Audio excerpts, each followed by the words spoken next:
Hello. This is kind of another just impromptu live. I wanted to go over a few things that I've been noticing. Hopefully you guys can hear me. I want to start with this. One second. Hold on. No. Okay. Sorry about that. Okay, so let's check this out. You ready?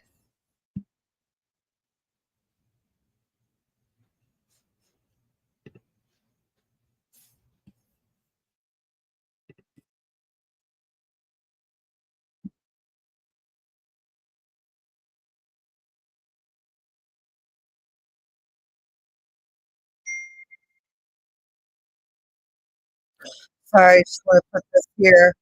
Just wondering if you guys remember this. And that's the point of this new video from Jordan Peele. Our enemies can make it look like anyone is saying anything at any point in time. Former President Barack Obama, right? So, for instance, they could have me say things like, I don't know, Killmonger was right. Wrong. You see, I would never say these things, but someone else would. Someone like Jordan Peele. Comedian Jordan Peele actually produced this video to warn about the future of fake news. The technology uses sophisticated artificial intelligence tools able to turn familiar faces, even presidents, into puppets. Now there is software that can be purchased and done at home, and within a few days, you can manufacture what someone says in a video. Most people use it for harmless fun, like inserting Nicolas Cage into movies where he doesn't belong. But it can be scary stuff. Recently, hackers took this image of Parkland High School senior Emma Gonzalez tearing up a gun range target for Teen Vogue. They manipulated it to come up with a clip that appeared to show her tearing up the Constitution instead. Just the sort of nefarious use Jordan Peele and BuzzFeed, which co-produced the video, is warning about. Moving forward, we need to be more vigilant with what we trust from the internet. The message here that it's getting harder and harder to trust our eyes and ears. Okay, so I thought that was a really great one to show because I remember that. I remind people of this one. I want to remind you all of this. That was 7 years ago, guys. That was freaking 7 years ago, okay, that Obama did that. And I remember when I saw it, I was like, holy shit. Now, if they showed us that 7 years ago, then it's 7 years ago, they were all, in my opinion, they were already doing it to us, okay? So they've been doing this shit. They showed us, though. When they show us, it's like, okay, now, we told you, it's up to you to use your common sense and discernment now. People still don't want to do that. They don't get it, right? I wanted to say hi to everyone in the chat. Portia 911, tell it to Al, what's up, girl? I hope you get that taken care of. And hello, Latte. Thank you all for being here. So, all right. So we saw Obama. He's warning us. Okay. Now, 7 years ago, how far has it come? Before we get to that, I want to get to one other thing I want to share with you guys here. And then I'll get to the part I want to show you next. Do that. All right. And we're going to share something different here. Here we go. All right. Now, I know we've talked about this on my channel and you guys are familiar with it, but I just want to kind of review it a little bit, sort of more closely. Watched a video on what they can do with a squib from Stan Winston School. Stan Winston was amazing. Special effects trailblazer. Yeah, it's crazy. I haven't seen that, but I'd like to. I don't know what a squib is, but it sounds cool. And I mean, I'm positive. I mean, Michael Jackson himself was a king of disguise. He used to disguise himself all the time and go out in public. There's one disguise. I did a short or something on this somewhere. He disguised himself as this really big, old, fat white man. It's hilarious. It's fucking hilarious. But when you see him, before you realize, you're not going to know it's Michael Jackson unless, I don't know, you have some kind of x-ray vision. But the person does look familiar, and it's weird. And it makes me think of a lot of things now when I see people that look familiar and their eyes are the same, but everything else is different.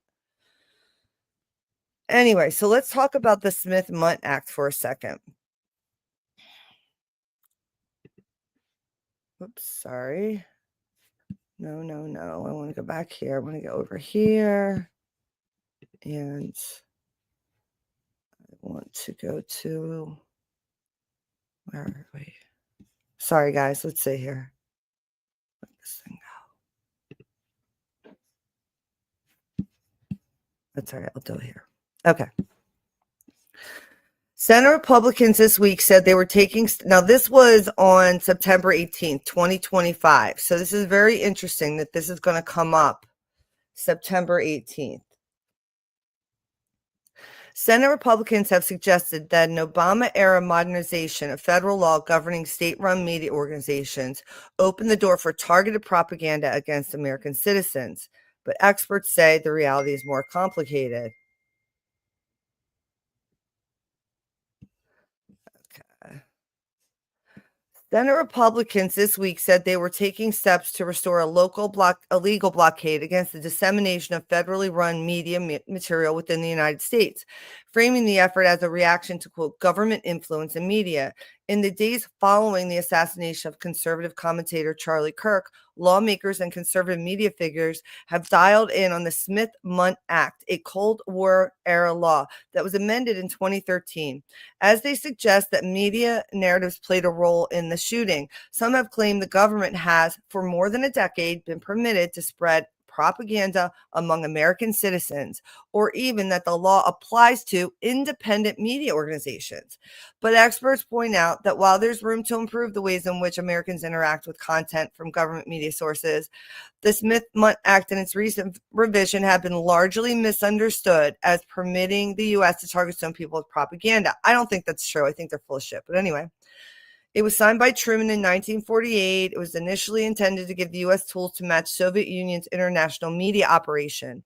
It allowed the State Department to continue broadcasting to audiences outside the U.S. via programming such as Voice of America. Congress felt it was a good idea to have a peacetime international state media broadcast network to counter Soviet messaging abroad. Among the provisions of this bill was what Sager called a de facto ban on the dissemination of Voice of America content and other state media material to domestic audiences. That law was amended in 1990 to allow distribution of program material to Americans 12 years after its initial broadcast. But the most significant change to the Smith-Mundt came in 2013 when then President Barack Obama signed the Smith-Mundt Modernization Act, which lifted the ban and allowed Americans greater access to content from organizations run by the U.S. Agency for Global Media. Part of the reason for the change was it had become harder to enforce restrictions on media dissemination. It was much more difficult to spread information during the Cold War era. You only had radio, letters, books. They didn't have the internet back then, right? The modernization, however, wasn't a blanket removal of restrictions on domestic propaganda. It remains illegal for the government to use state media to target Americans with advertising or other messaging methods. Still, following Kirk's assassination on a Utah college campus this week, conservative figures and now Republican lawmakers have pointed to the Smith-Mundt Act as effectively allowing the government to propagandize its own people. And I totally agree with this. And this is a great article. What is the Smith-Mundt Act? Republicans eyeing roll back the clock on misunderstood Cold War, blah, blah, blah. They've been obviously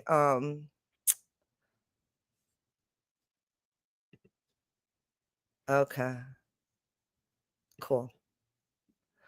So they've obviously been, allowed to lie to us, et cetera, et cetera. Okay. But I just want to kind of review this and how they try to make it seem confusing when it's not. This all kind of started to happen during the Obama era, and Obama did that video there. So let's go to the next thing that I have lined up here, which is this. And this one really is fucking crazy. Hold on.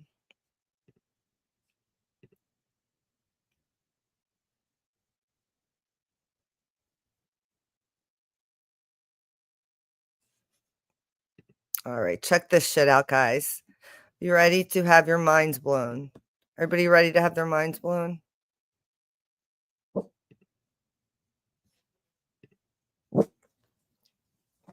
Sorry, I'm just trying to get this. So I'm not in the. All right, here we go. Okay, so now we've all probably seen this thing that this guy is taking down. If you watch Candace like I do, you know, she went over this video. But what this creator is about to tell us this is going to really be like, are you fucking kidding me right now? So yeah, let's just get to it. And hopefully I'm sure Candace sees all this shit, but who knows? Let's check it out.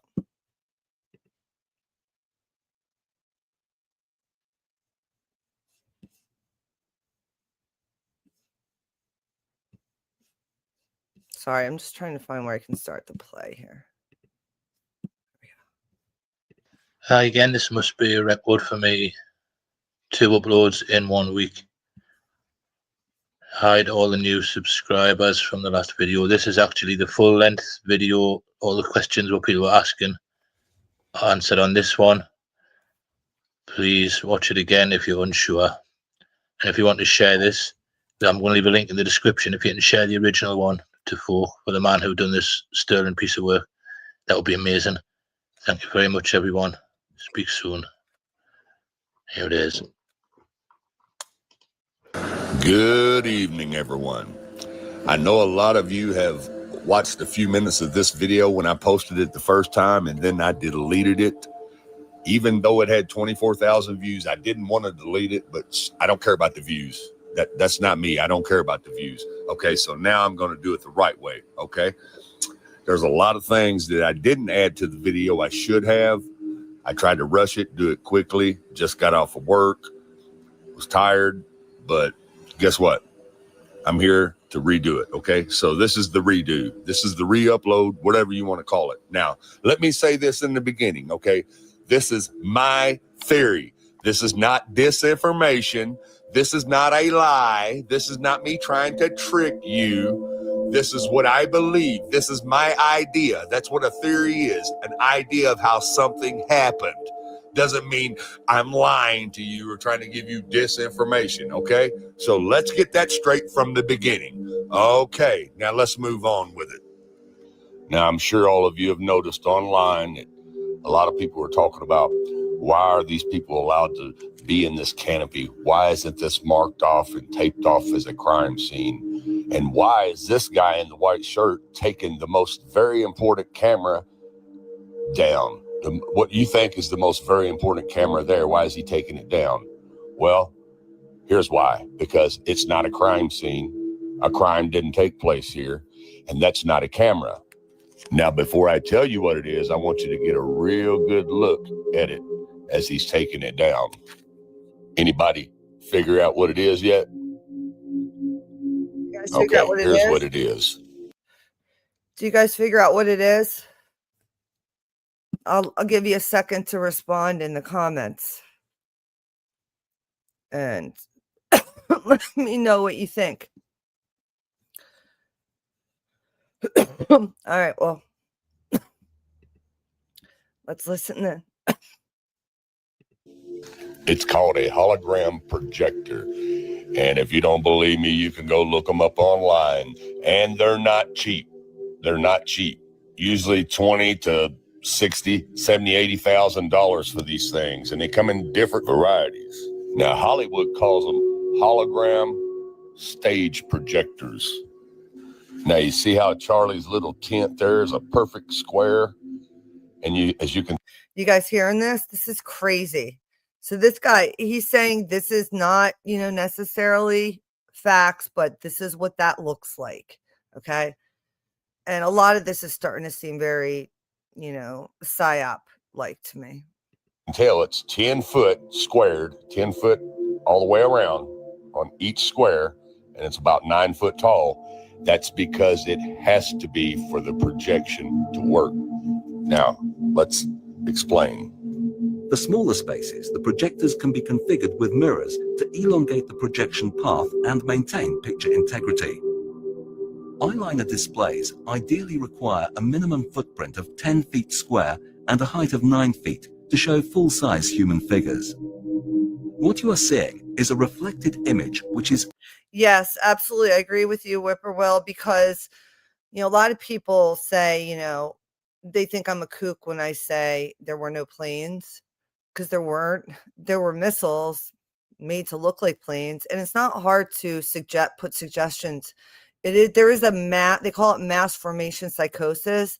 They do it to us all the time. And I'm just so tired of falling for it. I started to fall for it again with this Kirk shit. And I'm sorry, Charlie Kirk death. If it is real, okay, God bless him. I'm sorry, okay, but there's too many signs once again pointing that this is an operation. And so sorry, but I don't trust anybody anymore. And this is what you get, right? So I'm highly skeptical of all this shit. I got roped into it once again. You know, they always want us to pick sides. They always want us to fight against each other. I heard something that somebody sent to me from the chat, Eric, that apparently Erica Kirk's father, well, her last name was Frantve, Frantze or something like that. And I guess her father works for Raytheon. I mean, you can't find any information on her parents or Charlie Kirk's parents. It's so obviously an operation. Why can't they just fill in the backstory for these people? Make it make sense. They're so lazy with their fucking psyops. We deserve better psyops than this, guys, because this shit is too lazy. I think they don't give a fuck anymore. They want us to be confused. So true and realistic to the original, it has become known as a virtual image. Many people perceive what they are seeing now as a 3D hologram. In fact, it is a 21st century take on a mid-19th century visual effect known as Pepper's Ghost, showing now on the relay screens. Thanks in part to the amazing optical properties of the eyeliner foil, combined with the light and picture output of Christie Digital high-definition projectors, the image... Right, thank you, I appreciate that, Latte. And right, and so that just makes she looks like some type of royalty. She's behaving as if she's Helen of Troy at the moment. I mean, could they have done any better? You know, could they have done any better with this storyline? I don't think so. I mean, she's like her eyes are so blue. They're like watery blue. Her hair, the long, beautiful blonde hair, the palest of white skin. Like the epitome of like, you know, what someone might consider like European genetics or something, you know. It's such a symbol. It's so deeply ingrained in our subconscious, these archetypal stories, these hero narratives, these martyr narratives. They are so incredibly ingrained that we are so willing to grasp onto it, especially during times like this when everything is so fucking uncertain.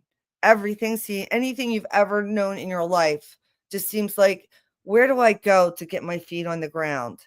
You know, we used to go, if you were like me, I used to go to the news or read current events or something. I don't get grounded from that anymore. And it's just kind of an obvious to me. But it is a scary place to be in the world, you know, when journalists themselves are afraid of being hunted or arrested or killed. And some of them have already been in our country, though not very very advertised, but you can look it up. It's been going on since, I mean, probably forever, but more recently, 2016. More and more, there's just no authority to sort of look to other than like groups like we have here, where we discuss it with ourselves to discern the truth. And it really just makes you realize you have to discern it for yourself, because the deception is still going to go. It's going to get thicker, I believe. I believe this deception is not done. It's going to continue to get thicker for the rest of the year. Which has depth and opacity that actually supersedes the scale and definition of traditional 3D hologram. Like I said before, 10 foot squared, 9 foot tall. This canopy was made this size for a purpose, because it is a hologram stage projection that you guys were watching. Now, don't get me wrong, there are different types of holograms, okay? I'm just showing you one from like 7 years ago, the technology 7 years ago. Now, let me show you some different technology on bigger stages. Now, I'm going to skip through a lot of this video. Now I'm going to just show a couple more and then we'll move on to the next video. But, you know, you guys might be aware of this already. They make holographic musicians. I don't know what he's about to show. I didn't watch the whole video, but, you know, they have a holographic Michael Jackson. There's another, I think they have a holographic Tupac Shakur.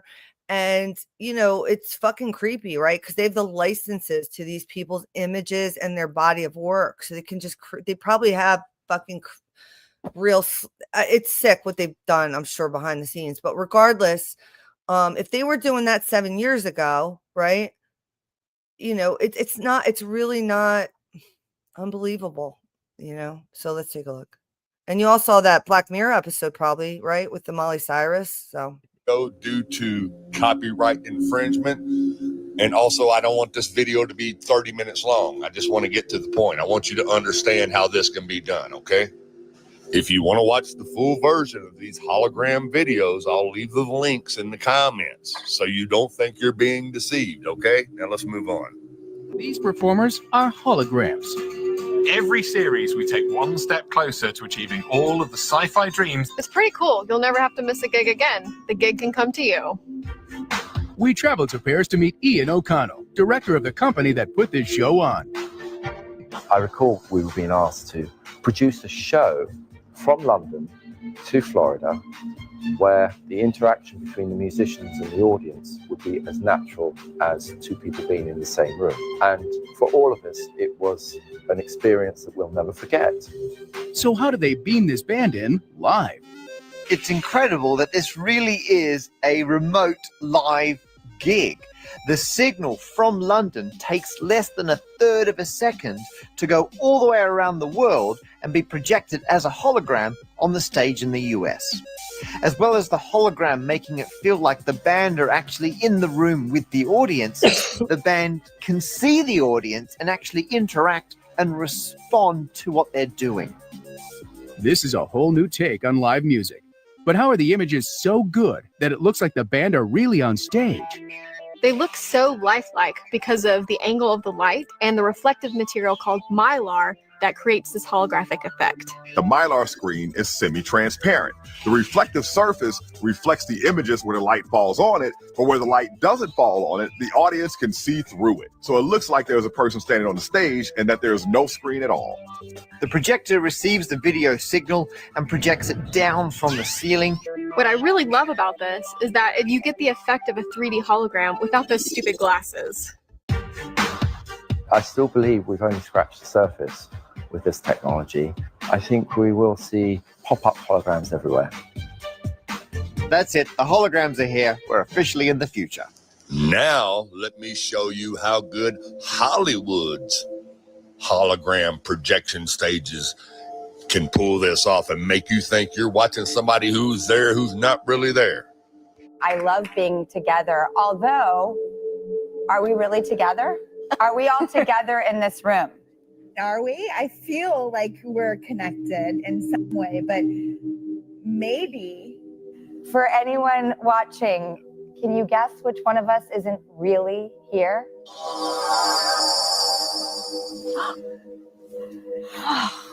Welcome back. I'm the one in Los Angeles.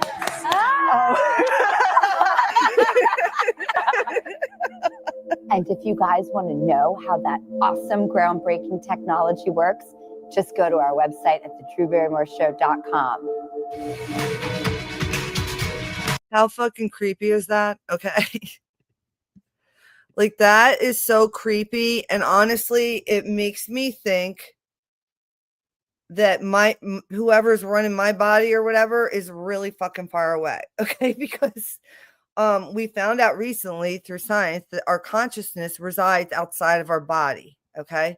That our own bodies, like mine, yours, etc., are really just light waves and particles in motion, essentially a hologram. Okay. Now, clearly my skin is real. If you cut into it, it's going to bleed, etc. The person on that stage, Cameron Diaz, who said she wasn't real, she is having her consciousness projected into a holographic image that is allowing her to move her arms and stuff around. Now, the technology that I'm aware of has not progressed to the point where you can touch her and she'll feel real.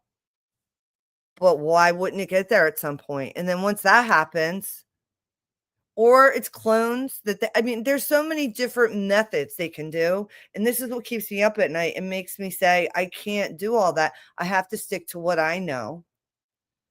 It's almost like they're making fun of us. And I think it's going to get worse. And so I think it's important to talk about this weird shit because it's kind of crazy. What's up, guys? All right, so let's get back to this. It's all smoke and mirrors. The world is a stage, people. Get over it. You've been lied to. Now, I know a lot of you going to say, well, Terry, if it was a hologram, how was he walking around passing out hats and talking to people? Because he was walking around passing out hats and talking to people. Only the assassination was a hologram. Here's what you're forgetting. You're forgetting about the trap door right by his feet underneath that little canopy there.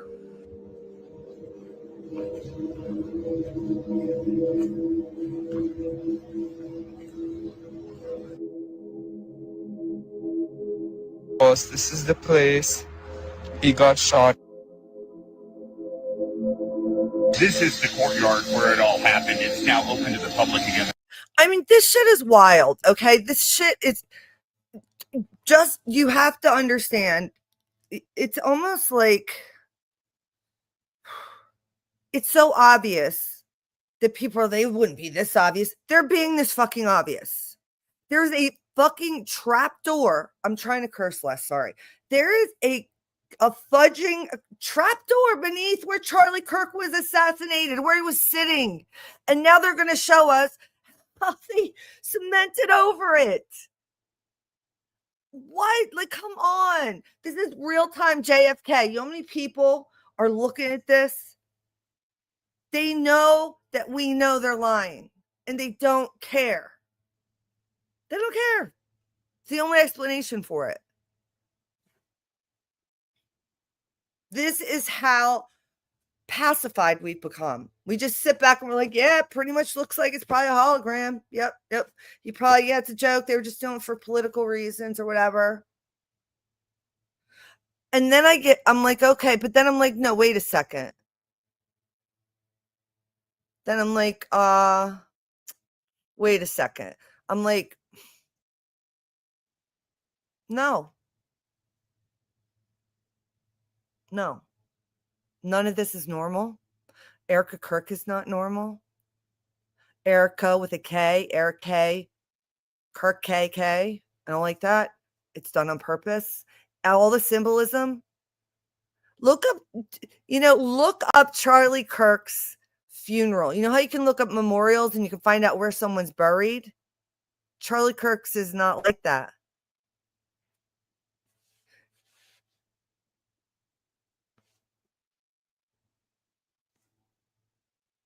Yeah, it's not. Yep, that's the thing. Like, they did it so we could all see whether he died by, like, let's say he died in a car accident or he had a stroke, and they're like, wait, we need to do this so we can take advantage of it, and then they staged this shit.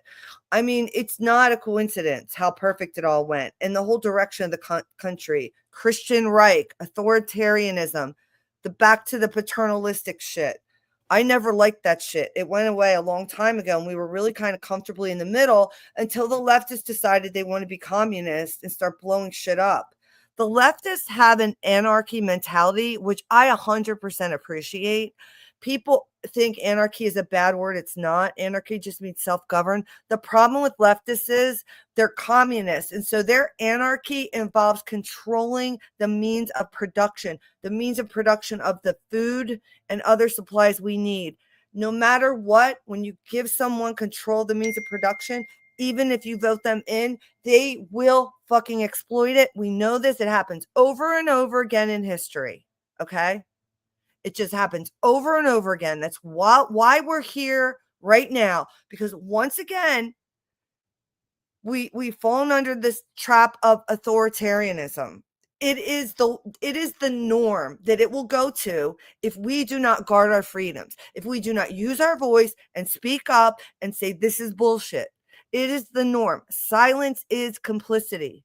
Silence is agreement. Silence is consent to what is happening in the world right now. And I consent to none of it. Voting is also consent, which is why I don't fucking vote. I'll vote in a local election where it might make a difference for me. I will never vote in a federal election. They hate it when people say that. It's why they shove voting down your throat.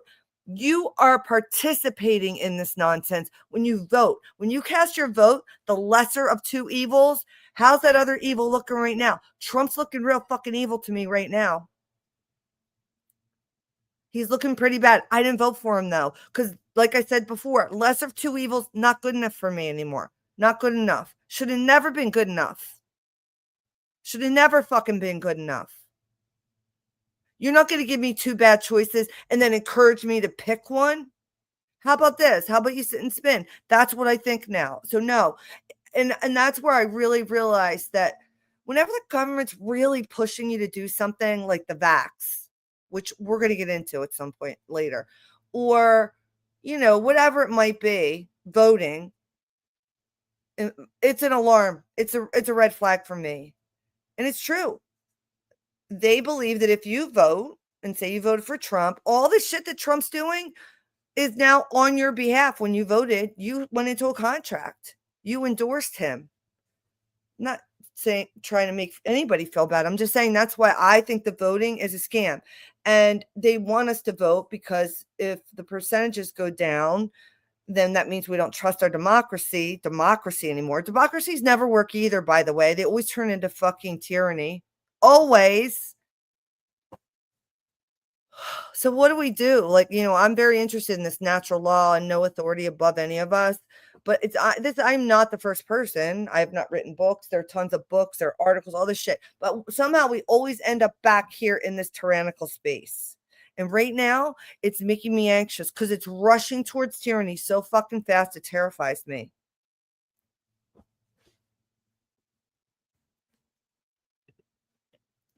Right? Sit and spin. Hilarious, man. All right, so let's listen a little bit more to this guy. Thanks for being here, guys. There's lots of people coming here, placing flowers, cards, things like that. The university is already making some changes. They're replacing the grass where Charlie Kirk was speaking with pavers. And there are several petitions online asking the school to make this into a permanent memorial for Charlie Kirk. You see, the trap door is the whole key. Yes, Charlie was passing out hats. Yes, Charlie was there. But when it was time for the hologram to come on, this is when Charlie went down into this little utility room or whatever this is underneath this trap door, the stage area where he was sitting. Okay, the assassination took place with the hologram. And then if you notice, all the guys, when he supposedly falls to the ground, all the security guys surround him. You can't see nothing. They raise the trap door up and Charlie comes out. That's why they blur the videos so you can't see him come out. And then they pack him to the SUV. Not an ambulance, not anything like it would normally be, to the SUV without a trail of blood anywhere. Right. And so, excuse me. And that's the other thing, you know. And once again, hate to do this for anyone who's thinking this is real, right?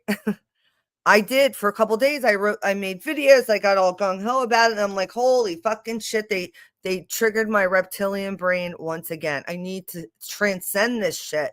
I need to notice it immediately that it's fake. I need to stop falling for this shit. But I'll tell you what, it only took me a couple days, less than a week this time.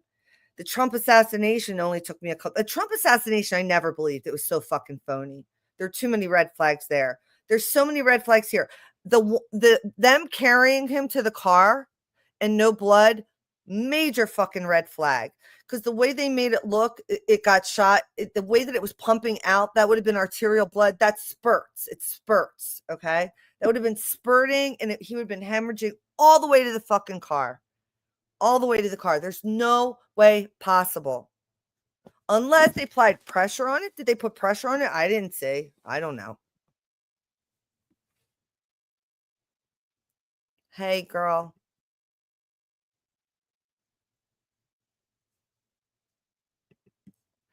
Yeah, the plane, exactly. That's where some of the team left afterwards. Well, hi, Wellington. Hello, members. Appreciate you being here. Hi, doll. I'm so happy you're here. So happy you're here. Okay, so let's get to this. Here we go. Because he never got shot. He was down in there the whole time. The hologram part of the assassination was taking place. It's really, really simple. It's complicated, but it's simple if you think about it common sensely. That's how Charlie was able to interact with the people there, because he could hear what they were saying and he could answer them and interact with them, just like the musicians from London to Florida. It's incredible that this really is a remote live gig. The signal from London takes less than a third of a second to go all the way around the world and be projected as a hologram on the stage in the US, as well as the hologram making it feel like the band are actually in the room with the audience. The band can see the audience and actually interact and respond to what they're doing. Now, I already know what you're going to say. All y'all non-believers going to say, well, if he was passing out hats and doing all that, how could he disappear and go underground into that trap door in basically the little maintenance area that goes underground, which means your ass can go under there? Very simple. You know what I'm saying? How'd he do that without anybody seeing him do it? Well, have you ever heard of an invisible cloak? Maybe that whole tent had an invisible cloak around it. Are you familiar with that? Probably not. Doesn't mean you stupid. Doesn't mean you dumb. Just means you illiterate to the technology. Now let me show you.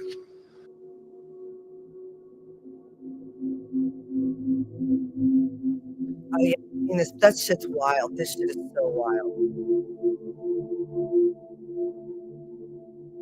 Pause it.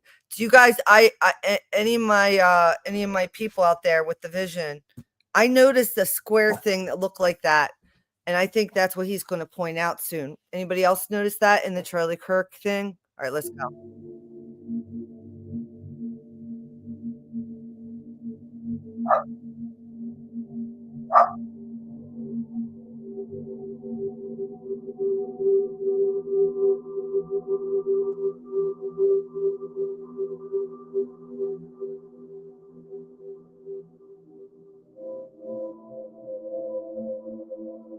All right, I need one of those. You're gonna have to give me.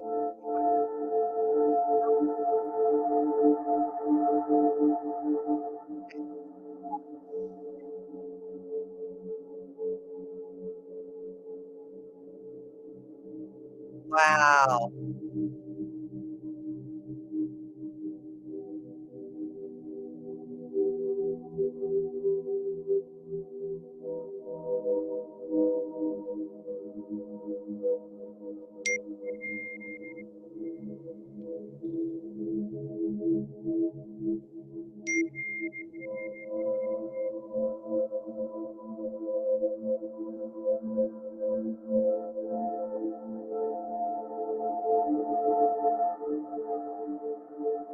And see how does it work. It works straight away as soon as you take out a bag. You can see, you can make yourself invisible behind this clock very easily. Just use it. It's a little bit of windy right now and very hard to use it because it's flowing, but let's try again and see whether I can use it.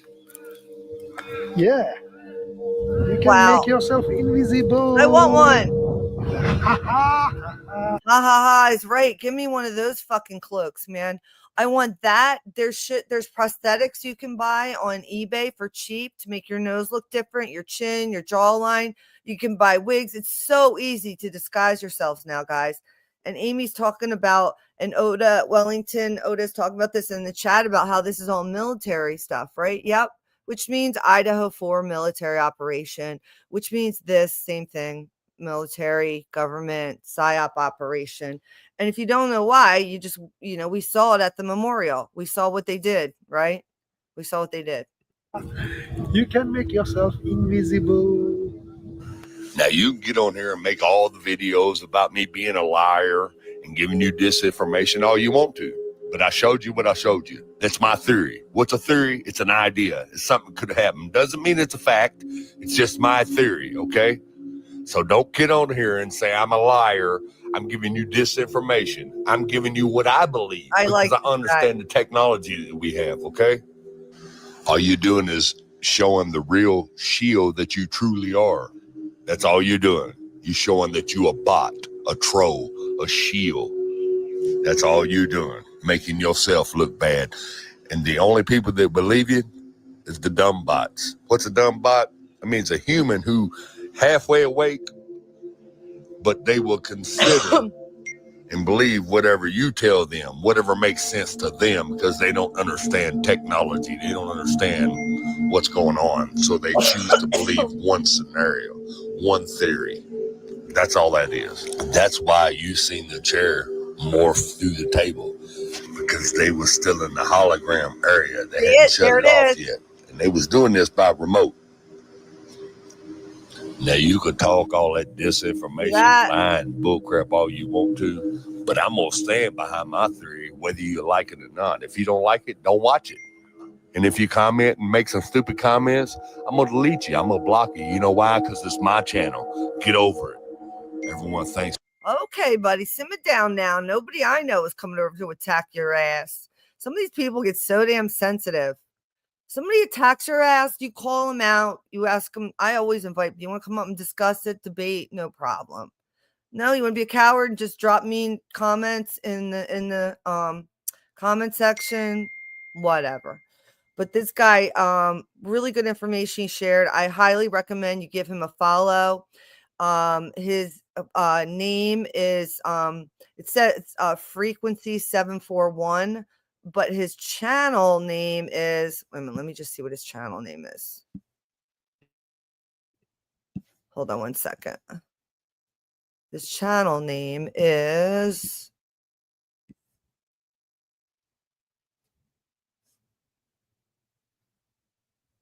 damn, come on. Where is it? Oh, frequency. Whoops, go away. You know what? Here. I'm going to put this in my chat. This is here. All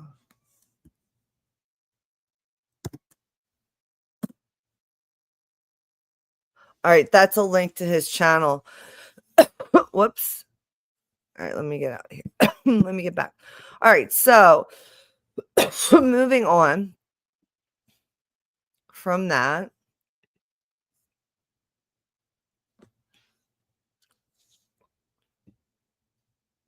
And let's see. Here we go.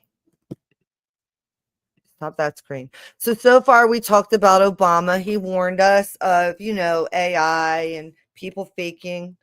And then Obama is also the one who modified the Smith-Mundt Act, which no matter what anybody says, American propaganda towards its own citizens has increased dramatically in the past 10 years since that happened, 10, 12 years. And then we went into, PSYOPs, and this, like I said, it took me longer this time, but I got there so much more quickly than I did the first one that I was supposed to, 9/11. So anyway, that one took me a couple years, but then they got faster and faster since then. So it just makes you wonder if anything's real, and I'm starting to think it's not. Regardless, let me just show you that. So we went over Jordan Peele.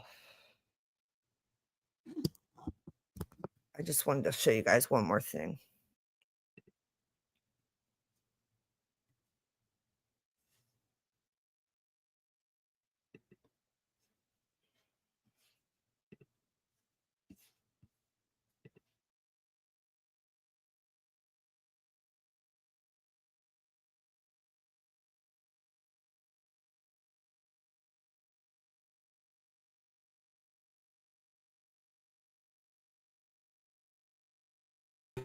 Causing storms, globalists with secret forms. Jeff and Apple's what they're Whisper plots while breathing air. Apocalypse is on its way, but they still find time to play. But they still find time to play. But they still find.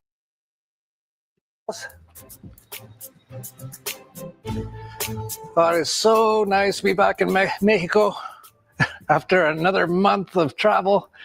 Come back and Apples is like double the size. I guess she was eating a lot. We got Welcomes though. Let's see what happens. So nice to get back in my plasma bath, my hyperbaric chamber. I'm feeling incredible. Just got back and already feeling incredible. Just had another hurricane pass by, but I had my weather buster and it didn't hit us. I don't know where they sent that one. Probably Puerto Vallarta because we're going to have an Acapulco there next year. It's my life. Anyway, we should get into this. Oh, I should mention that we were kind of back on YouTube. Our original channel, of course, was deleted. So Dan just mentions, he says, I find him and that he saw this. So it's funny because this guy right here, the Dollar Vigilante, when COVID was around, I was following this guy pretty religiously. And I loved the video because of the walk he is on and stuff. And then he disappeared. I forgot all about him and he's popping back up. And apparently they took his channel away, but he's still just spitting all the truth. And I think he's an expat. I think he's like, he lives in Mexico now. Anyway. In 2020, as soon as I told everyone about the COVIDs and lethal injections. And, but we started a new one, I don't know, a year ago or so. And we'd put up videos and they'd take them down. And they actually banned us for the last 3 months. But actually our unban came off again right as soon as this latest PSYOP started with the Charlie Kirk stuff. So that was great timing for us, but they already deleted our last video. Oh, hi, Dollar Vigilante. It looks like the CIA Mossad replaced Charlie Kirk with J.D. Vance and Ben Shapiro. Right goes cancel culture. Didn't follow community guidelines. To help keep our community safe, we have removed your video from YouTube. What we found, we think your content didn't follow our harassment policy. You can see example at around 132.32, although there could be other instances. I went and looked at the video and I was talking about how the government's trying to kill everyone. I guess that's harassment now. But interestingly, right after that happened, and they took that video down, this came out. Google admits censorship under Biden, promises to end bans of YouTube accounts of thousands of Americans censored for political speech. Yeah, I'm not holding my breath on that one. But by the way, if you are seeing this on YouTube, if we can post this video. This guy's voice sounds like a cross between Jordan Peterson and, oh shit, it was one other person. Let me listen again. You should definitely make sure you get on our mailing list at dollarvigilante.com. Just go there, type in your email. Every time we have a new video, we'll send you an email. Or you can just go and make sure you've bookmarked vigilante.tv. That's where we put all our videos. Or if you want to find us on BitChute, dollarvigilante.com/BitChute. Or on Rumble, dollarvigilante.com/Rumble. Anyway, let's get into this. There's so much. They're trying to kill us conspiracy theorists by overworking us to death because there's been so much for years, since the COVID. It's been 5 years. And I don't know if you noticed, I haven't missed like a week because I got the Tesla machine. I got like incredible energy. As soon as we were back, I was like just totally fine. No jet lag, nothing. But anyway, let's get into this. So it's been about 2 weeks now since the Charlie Kirk PSYOP. And I can confidently say now that it 100% is a psychological operation. Of course, at the very beginning, I didn't know exactly for sure because it just happened. And in my second video, I was becoming okay, this is quite clearly a CIA Mossad operation. And now I've had even more time to look at it, and I'm actually coming around to, because a lot of people have been saying it's all fake. Even Charlie Kirk, he's not dead. It was all staged. And would it be any surprise whatsoever? Mossad went on 60 Minutes and said, this is what they do. We're the directors, we're the producers, we're the main actors, and the world is our stage. And I said in my last couple of videos, I hadn't seen enough evidence yet that it was completely staged, like 100%, everything, none of it was true. But now I've seen quite a bit, and I'm definitely coming around to that idea. I wouldn't say I'm 100% convinced of it, but there's lots of evidence now that you can.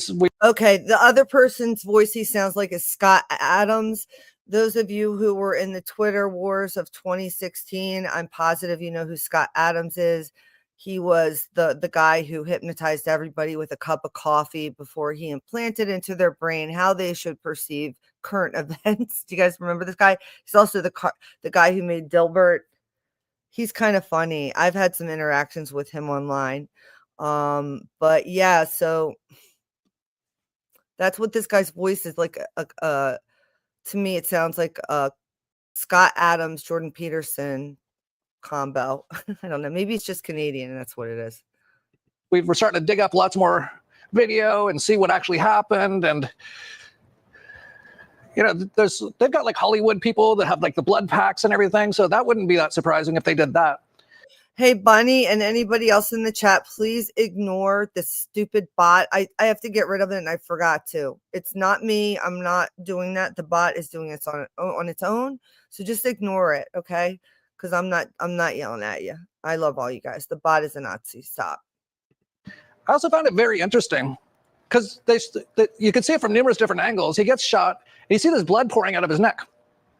But then afterwards, there's like no blood anywhere. So there's so many anomalies with that. He was shot in the neck, as we saw, and he fell backwards. We would see the wound on his neck first, and then we would see his body jump and possibly some of his clothing move, but something's clearly underneath his shirt.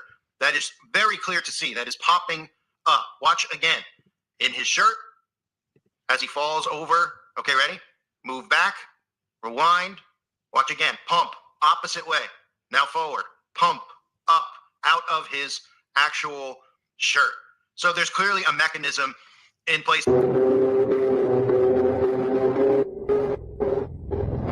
Is this guy that guy? Compare their faces. He won 6 Emmy Awards, makeup artist, and special effects. This is an artificial created neck. Here, make a hole for the hose. This one here. Or maybe this one here. The camera looks different. Look at the attachment. Look at the reflection of the smartphone. Looks like reload and action. If the carotid arteries are hit, you would lose red fluid the whole time, but not a single drop on the ground. Only a small portion of red fluid on the table visible. The tent is white, no red fluid, but a hypersonic body would pass through like butter. Maybe that's why they want to get the camera, the attachment as fast as possible. And then since my last video, Kash Patel, which I spell with a C, or you can call him Kash at Patel, who's another just total liar, total promoting the system sort of a person. Remember when he said he wanted to shut down the FBI? Well, he came out and said after they found Charlie Kirk in 33 hours. The suspect was taken into custody at 10 p.m. local time. In less than 36 hours. 33 to be precise. You starting to see all this yet? Do you have eyes to see, ears to hear? And then he said that he'll see Charlie Kirk, not in heaven or not something like that, but in Valhalla.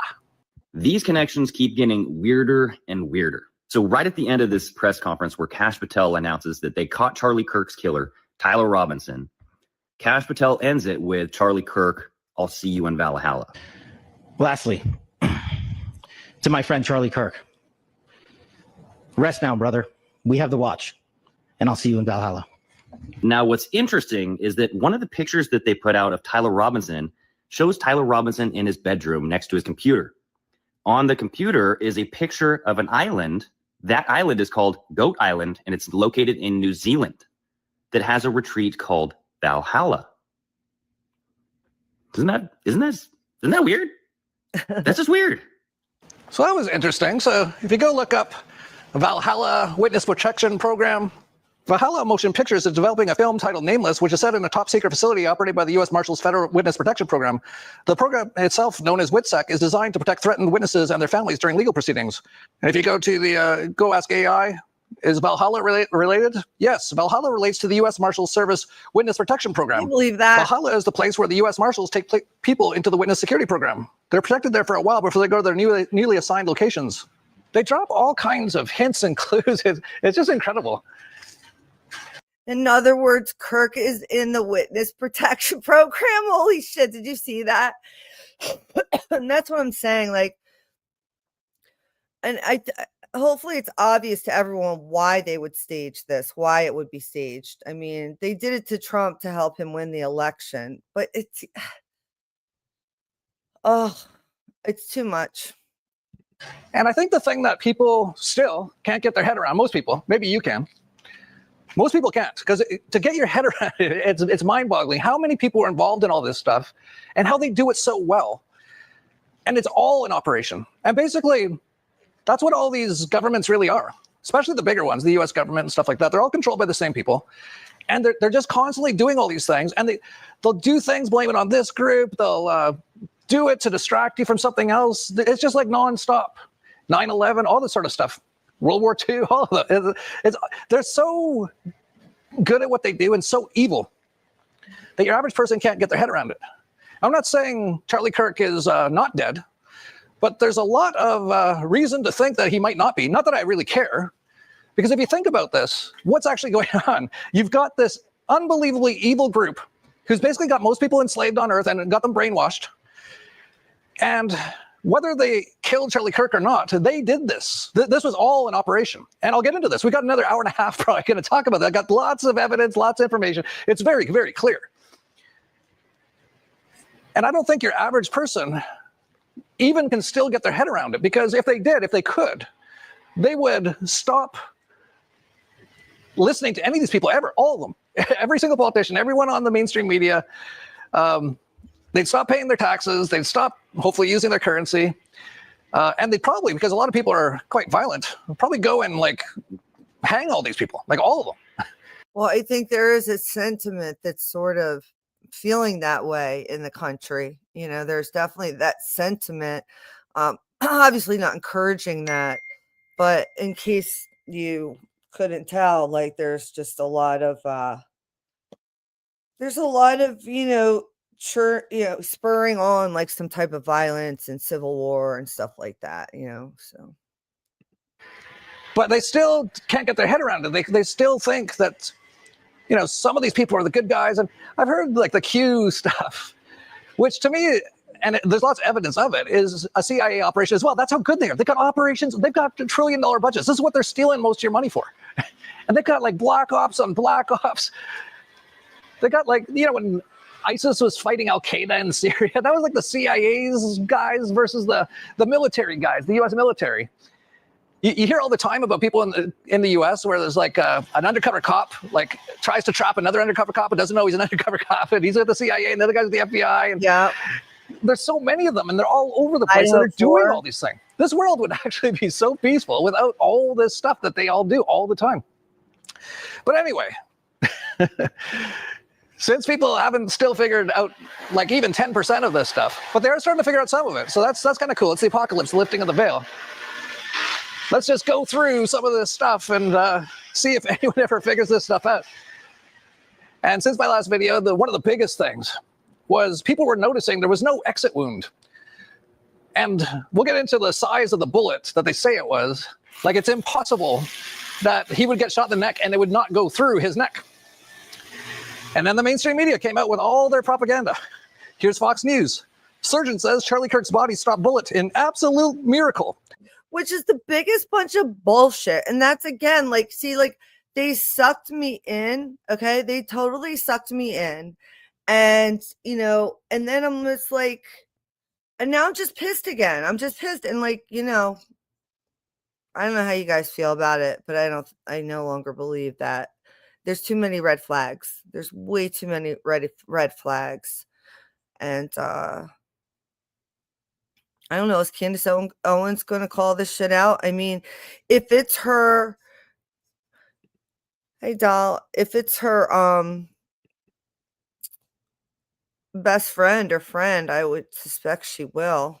I don't know. All right, let's go back here. That saved others. Oh, he saved others. Charlie Kirk's final miracle revealed by surgeon who examined fatal neck wound. Oh, is that his final miracle? He did so many miracles. Or that didn't happen, what they said. And that is 100% obvious. A lot of people have figured that part out, but they haven't got their heads around that it's the entire CIA, government, FBI, it's all of them. Like, not every single person in it, But they're doing all this stuff. And why are they doing it? To try to destroy everything, distract, keep all their operations going. This time we can call it the miraculous bullet theory. The CIA probably. Rest in peace, Charlie Kirk. What a neck. What happened here was a miracle, and I want you to fucking acknowledge it. All right, it was a miracle. Can we go now? If you have a 700 plus credit score, you qualify for Chase's new program where you could access up to $150,000 of capital for free. Here's Ian Smith. The people who believe that Charlie Kirk's neck bone stopped at 30.06 are the same people who believe that the bullet to the right of it just left a small scratch on Trump's ear. Look at the size of those bullets. Like, that bullet is massive that they say stopped in Charlie Kirk's neck. And then, of course, to the right of it, you've got the one that just nicked Donald Trump's ear. So many magic bullets. You're starting to get it. All of this stuff, all of it. It's all lies and it's all operations. And none of it's what they say it is, ever. Not even close. But they're so good at what they do. You almost, like, you got to respect how good they are at what they do. Because they throw in so many things. Like, they plan these things so well. That's why I think, really, it's not even coming from a human source. And that's what Christoph Melchizedek talks about as well, is that basically a non-human entity has basically created this matrix here, and it's trying to, like, siphon off all the energy from humans using things like fear and worry and depression and all the sort of low vibrational energy, which it continues to try to cause. But there's so many, there's so many things with this. Like, for example, the kid that they said took the shot, which there's no evidence of whatsoever, which I'll get into. They did post a photo of him, and it's a photo of him, and right behind him is a Superman poster. And the White House posted that that Charlie Kirk is Superman. Tyler Robinson is the tranny kid who doesn't look like a tranny at all, spotted with a Superman poster behind him. The surgeon who worked on Charlie Kirk just said he's like the Man of Steel. Superman is known as the Man of Steel. Even in death, Charlie managed to save the lives of those around him. Yeah, I can't. It's too sappy. It's like a bad movie, you know? I should watch that movie Superman and see what other clues are in there. Eric Pascal mentioned about the snake eyes. I don't know if you guys saw that. That theory's been out there, I think, for the past day or two about how the movie Snake Eyes predicted programming, and it has to do with the guy who dies in there is named Charles Kirkhead. Okay, so it's kind of weird. And I think it happens on September 19th instead of the 10th, but there's some twist to it. I don't remember. I saw the video, but you know, there's the song thing too, like the song, do you remember the 21st day of September? The bells were ringing. Do you hear the bells ringing? It's kind of like this is a wake-up call. The bells are ringing. And then there was another song somebody played where they said it applied to this. There's a few songs. I forget the other two. You can drop them in the chat if you know what I'm talking about. Remarkable, miraculous. Yeah, very miraculous. Like I said, a fair amount of people are questioning this, which is great. And one of the questions is, okay, there was so many cameras there, including the camera right behind Charlie Kirk. And they actually had the camera, and they released the footage, just like with the 9/11 footage. They released the 3 frames of the airplane hitting the Pentagon, which doesn't have an airplane in it. And with this one, they don't release any of the video footage of anyone taking a shot, because there wasn't anyone, and we'll get into that. But clearly, from the angle that it had, you would easily be able to see it. But they didn't even come close to ever releasing that footage. Doesn't really matter whether you're into politics or not. You probably saw a variation of this video sometime over the last week. It was unavoidable. It was all over social media. And now the FBI is using that to their advantage, because this is the CCTV footage that the FBI released to the public showing the alleged shooter of Charlie Kirk running across the rooftop, presumably after he fired the fatal shot. Now, let me ask you, what's missing from this footage? Of course, it is the shot itself. We don't see it. We only see him running. The trick here is that they know we've seen many variations of this, so our brain will naturally fill in the blanks. They don't need to show us the rest, because that's right. This must be the guy because he's running. But to be actually that's right, and the way this guy is pointing this out, it's so true. Our brains are the way that we think, and they know this, are designed to fill in the blanks. That's why they can have a missile go into an airplane, cloak it, and have it look somewhat whatever. And then for the other people that maybe saw a missile, they'll brainwash you. They've done the studies. I showed it on the channel. Everybody's sitting there and they're going 5 plus 7 is 12. Everybody's doing it. And then like 10 plus 2 is 12 or whatever. And then 10 plus 3 and everyone's saying it's 9. And the guy knows, the test subject knows it's not that, but he says it anyway because everyone else is, and he doubts himself. The government does this shit to us all the time. They did it again, and I'm done. And this is why this is designed for 2 reasons. Okay. This is why they do this shit.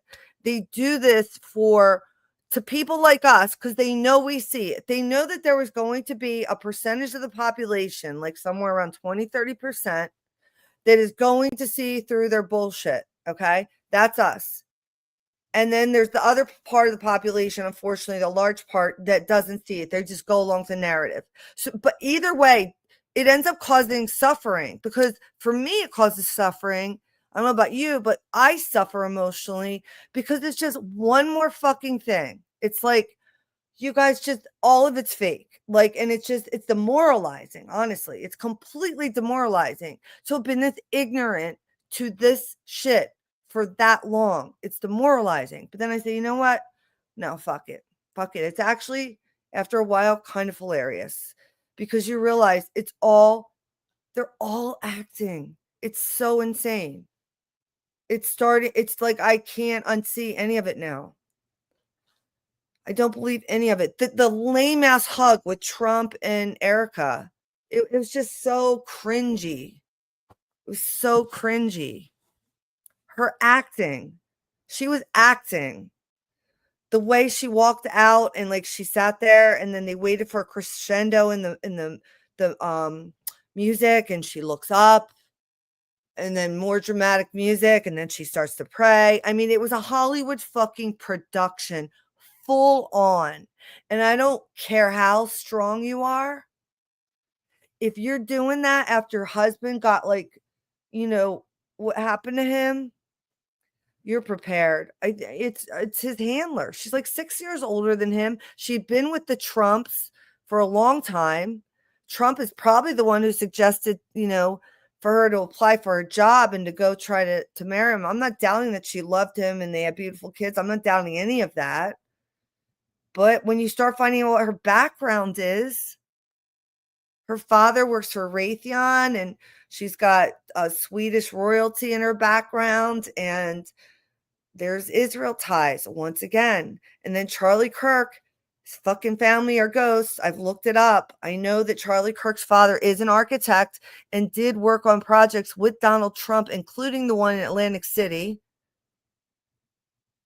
And I've heard rumors about his mom, not rumors, I've heard conflicting reports about his mom maybe being a mental health practitioner, maybe being an artist.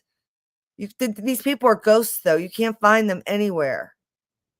They did not speak at his memorial. And if you look up Charlie Kirk's funeral, it's so weird, because first it says, wait a minute, hold on. First it says,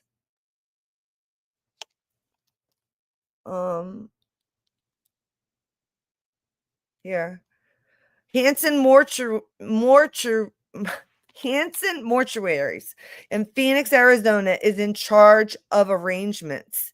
And then it goes through Charlie's life, but it never mentions the name of his parents. And all it says is he's survived by his wife and children. That's it. No grandparents, no parents, no siblings, nothing. And then someone named Bill Montgomery is the one who his early mentorship is credited to. It's so bizarre. This is the only picture I can find of him with his family. A sister, mom, and a dad there, obviously.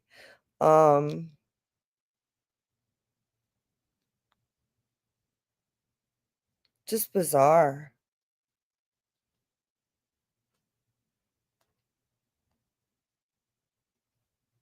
And someone thinks this guy looks kind of suspicious.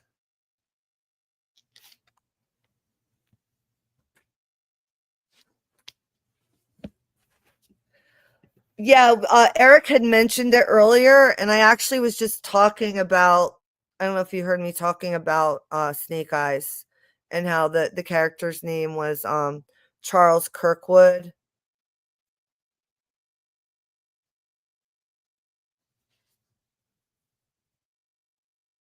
Yeah.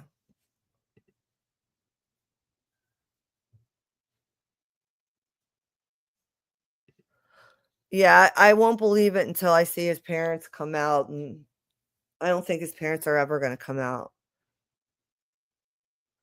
And if that's just, I don't know.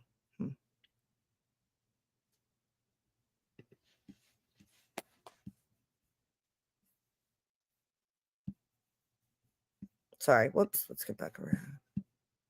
See him take the shot. No. The corner of this building is where they told us Tyler Robinson supposedly took the shot from, and it is fully in view of this camera. So you have to ask yourself, why did they deliberately start the footage at this point in time? Why not rewind 5 or 10 seconds and show him in this prone position pulling the trigger? Could it be because it would complicate the rest of the story here? Yeah, the shot was taken from there, but they only show us the video footage of the suspect running on this half of the roof. And by the way, there's the video where they show him running, that he has a shadow, and then he all of a sudden doesn't have a shadow. It looks totally fake. Yeah, it does. Look at this.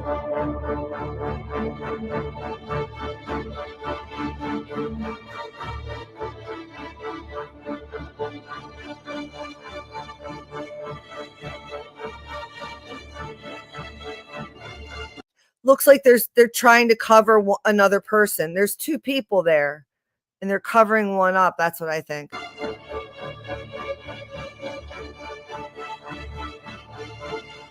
And whether he was killed or not, it's very interesting, the actual setup of the location. I mentioned this before, but I think it's worth mentioning it again. It's set up exactly like that Jewish menorah thing, or whatever they call it. Like, exactly.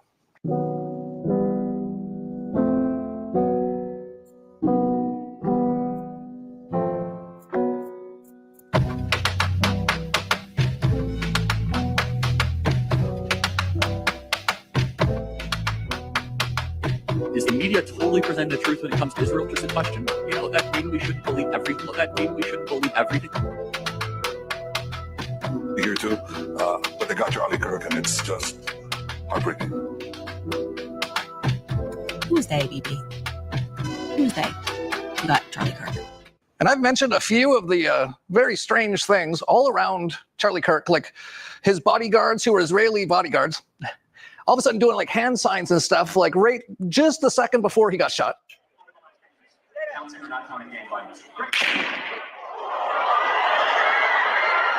Oh my God. It almost looks like they just push him under, like into this trap door. Did you see? Holy shit, I never saw that before. Wait, let me just go back one.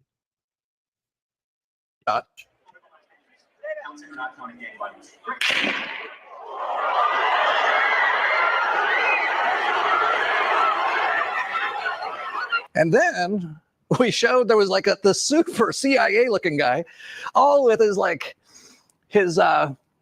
total bloodlust, just like smiling, and it looks like he kind of shoots Charlie Kirk. But there's more. This might be the real shooter of Charlie Kirk. A few minutes after the shooting of Charlie Kirk, a strange-looking man appeared, wearing a black suit and a glove on his right hand. But we'll get to him shortly. If you look closely, you can see what appears to be a bullet coming from Charlie's right side and hitting him in the neck. You can also spot the muzzle flash at the exact moment the shot is heard. Like, was anyone who was there not a CIA/FBI/Mossad person? Like, the whole audience was, and they're all doing it. Like, it was insane. And so you have the latest one, and that one makes a fair amount of sense as well. And that one's coming from Charlie's right side.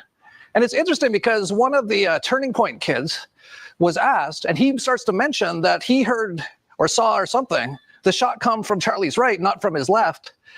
And look what the other Turning Point, some of the other Turning Point people do. They like totally try to shut him up. I was standing from probably the third row in the bottom. I saw hit. Oh, this is crazy. If you haven't seen this, this is crazy. I heard the shot ring out. I looked to my left, and then I looked over to my right. I saw him slump over in his chair forward. He slumped over. He had blood coming from the left side of his neck, down his shirt, and he slumped over and he was carried off. Get off me! Get off me! And then another angle That was right weird. after it That's looks like Charlie was suspicious. shot. It looks like a table or a chair goes right through a table, like it's a green screen or a CGI video. There it is. It's a cloaking device so they can cloak him going underground. Holy fucking shit. And his own best friend, Candace, doesn't even know it because, well, I didn't see her thing today, but she did know about that thing underground. Does Candace know what happened? Because she's exposing all of this. It seems like she doesn't.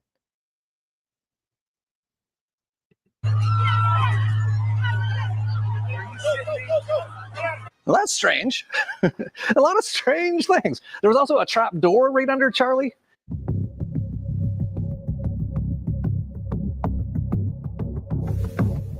That's weird, man. Come on.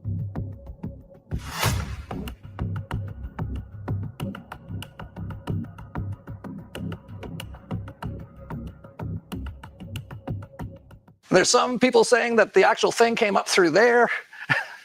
But if you ask the FBI, they're like, no, it's just this tranny kid. He had a note, but he wrote it. Oh, 1 second. Candace married to the son of an English baron. I heard Candace talk about it. I think she said he's a lord. Maybe he is a baron, but she said he's a lord, but that's not like it's not like he's like, she kind of downplayed it, which I would suspect she would. I know that they're very Catholic, and his dad has a lot of pull in the Catholic Church, and I think may even know the Pope. And I know that Candace converted to Catholicism, which is also interesting. Does that mean anything? I don't know. So far, Candace has struck me as someone who's been sincere and honest, but I have to recognize that I've been wrong about so many people that it's hard to trust myself sometimes, you know. But then it disappeared and we don't have it. And he took his rifle and packed it up into his backpack and hid in the, it doesn't make any sense. It's incredible.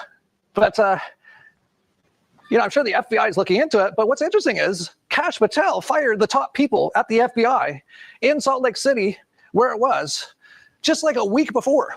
So clearly the security guys were in on it. There was like a CIA Mossad guy over here. There was another one over there. There was the guy with the, like, I think they do these. I think they know that we're going to see a lot of this. And I think they're just having fun now. They're like, let them just try to figure it all out. And I think probably like the most likely thing in my mind is he's probably not even dead. Like that's how, like if they're going to do all this, just think about it. If they're doing all that, which they clearly are, would it be that hard for their Hollywood people to have like a blood pack thing?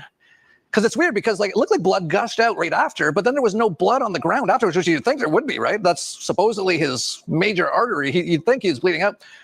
Yeah, did you hear that story? She talks about how it ended up basically, you know, hold on for a minute. I just said this. She tells that story about how she just felt the need to go to London. It was just like this thing she felt strongly. She didn't know why. And then that's how they met. Hello, Jen. How are you? I hope you're doing okay. She lost 99% of her credibility. Yeah, a lot of people are just not happy with the way she's doing this right now. All right, Charlie Kirk.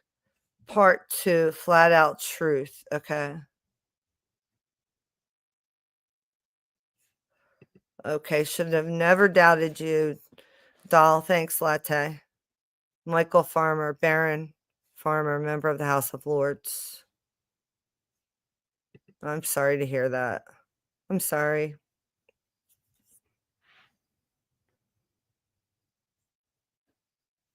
Wow. Okay. Yeah, if you can put it in here. If not, I can search for it. Yeah, Cash is out of his league. It's bizarre. It's a bizarre world. I think it's just entropy. I think that we're coming near the end of a cycle.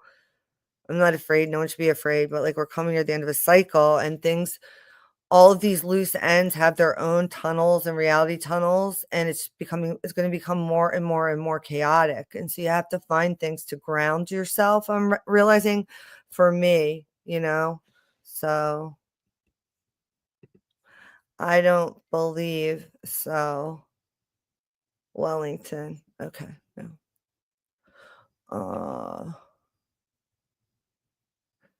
But yeah, you need to find something to ground you, something that, because it is going to get worse. And this is my prediction. And I've been saying this for years. And we're not there yet. In other words, the height of chaos and confusion has not peaked yet. We're still on the rise. And so I think I say that not to scare people. I say that to basically, when things start to seem like, you can't handle it or incredulous or whatever, just go touch grass. Literally, the ground will be there. Put your feet on it. Take a breath. Hug a tree. Talk to God. Find something to ground you. We all are going to need that in the coming months. That's my opinion. And I'm not good at it yet, trust me, because I'm hormonal and some other stuff going on.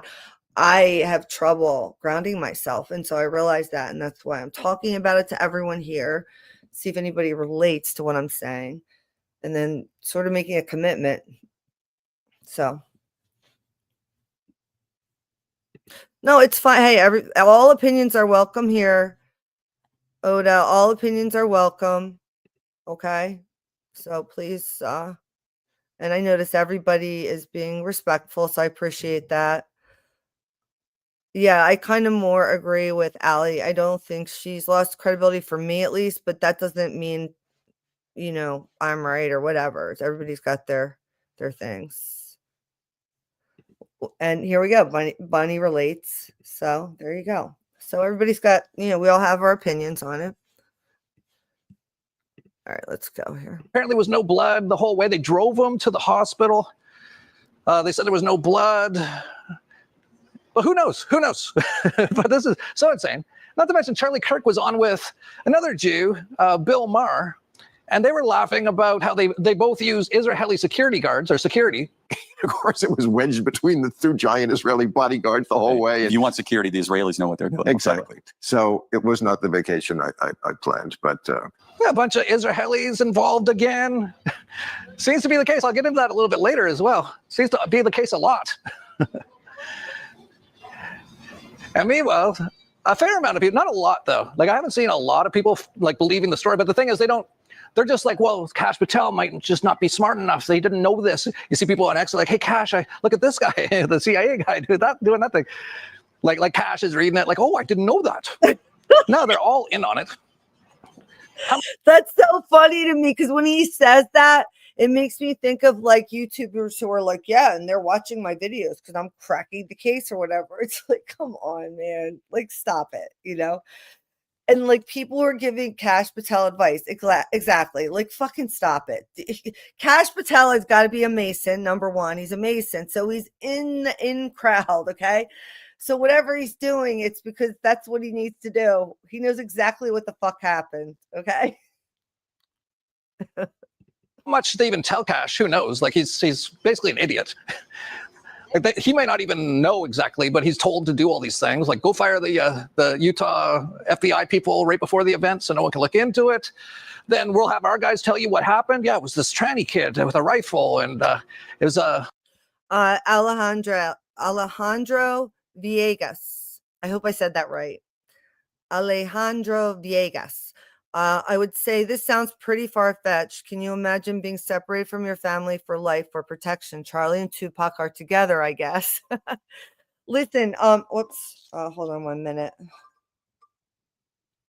1 second. On live.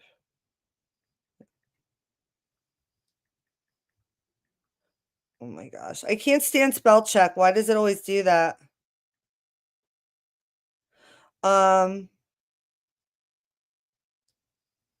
Anyway, I agree. It sounds incredibly far-fetched. 100,000,000% agree with you, Alejandro. However, what they're showing us, and I don't know how much, if you've been here the whole time, if you saw the holographic thing, if you saw the cloaking device and all these things, regardless, and if you saw that and you're still saying this is ridiculous, like, I get it, it's fine, it's fair, I agree, it does sound far-fetched. Unfortunately for me, I don't put it past the government. After I read the book Chaos, and they talk about Manson and how they train people to kill and stuff, you know, the government does really evil psychological operations on us, and it's something they've been doing. And I don't trust them. And so originally I was like, yep, that looks like he got shot. It was horrible. But then, you know, you see there's no blood in the back. That makes no sense. If it's a 30 cal, it would have blown his neck off. If you don't believe me, there's by the way, I'm not addressing this just to you, Alejandro. I'm not trying to pick on you, by the way. I gotta take this down because I don't want you to think I'm picking on you.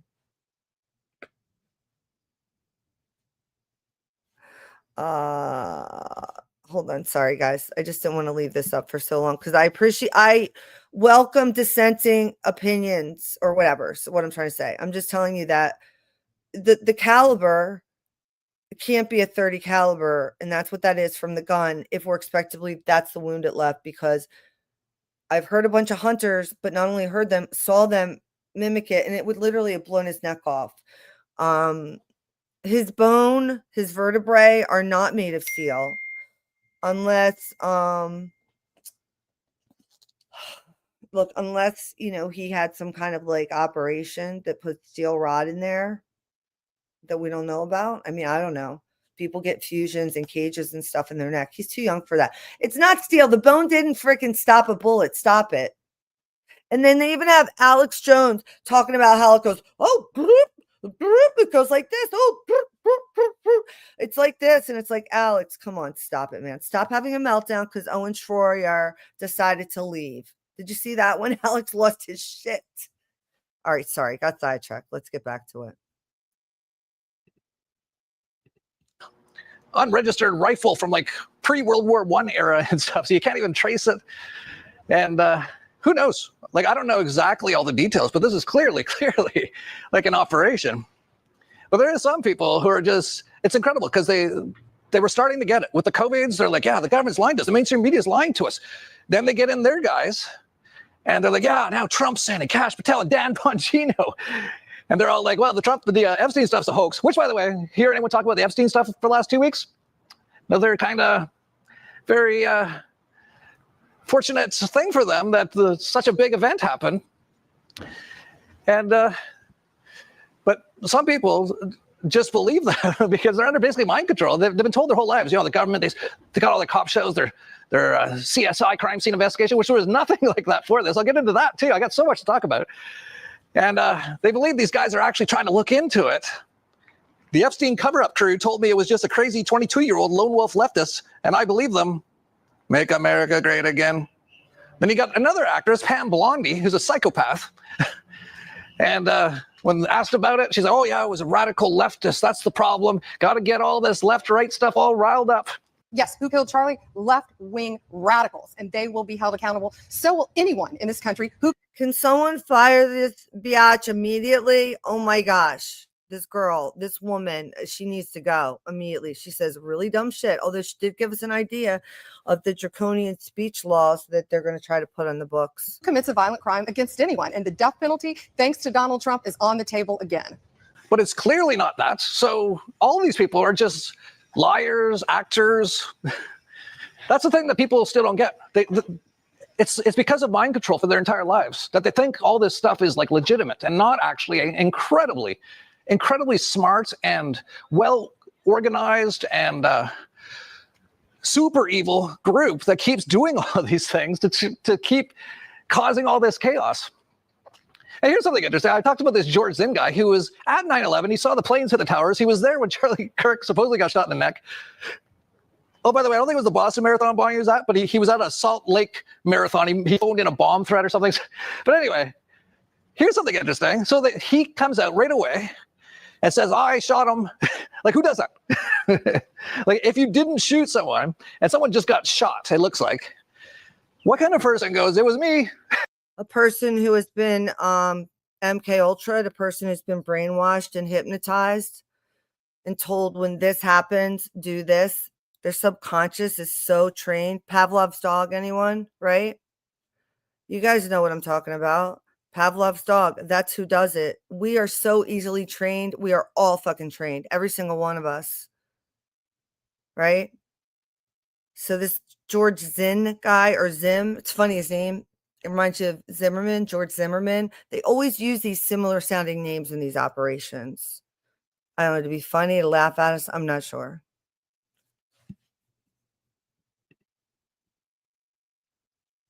And by the way, they keep mentioning Masons. Candace mentioned she was a founding Mason of TPU, Turning Point. Donald Trump called Charlie Kirk a master builder. They keep throwing around 33. Is this some level of initiation for him to go higher?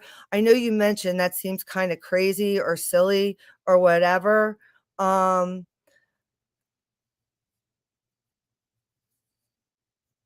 But anyway, what was I going to say? I'm sorry. I'm reading the captions, but fuck, I was just going to say something there.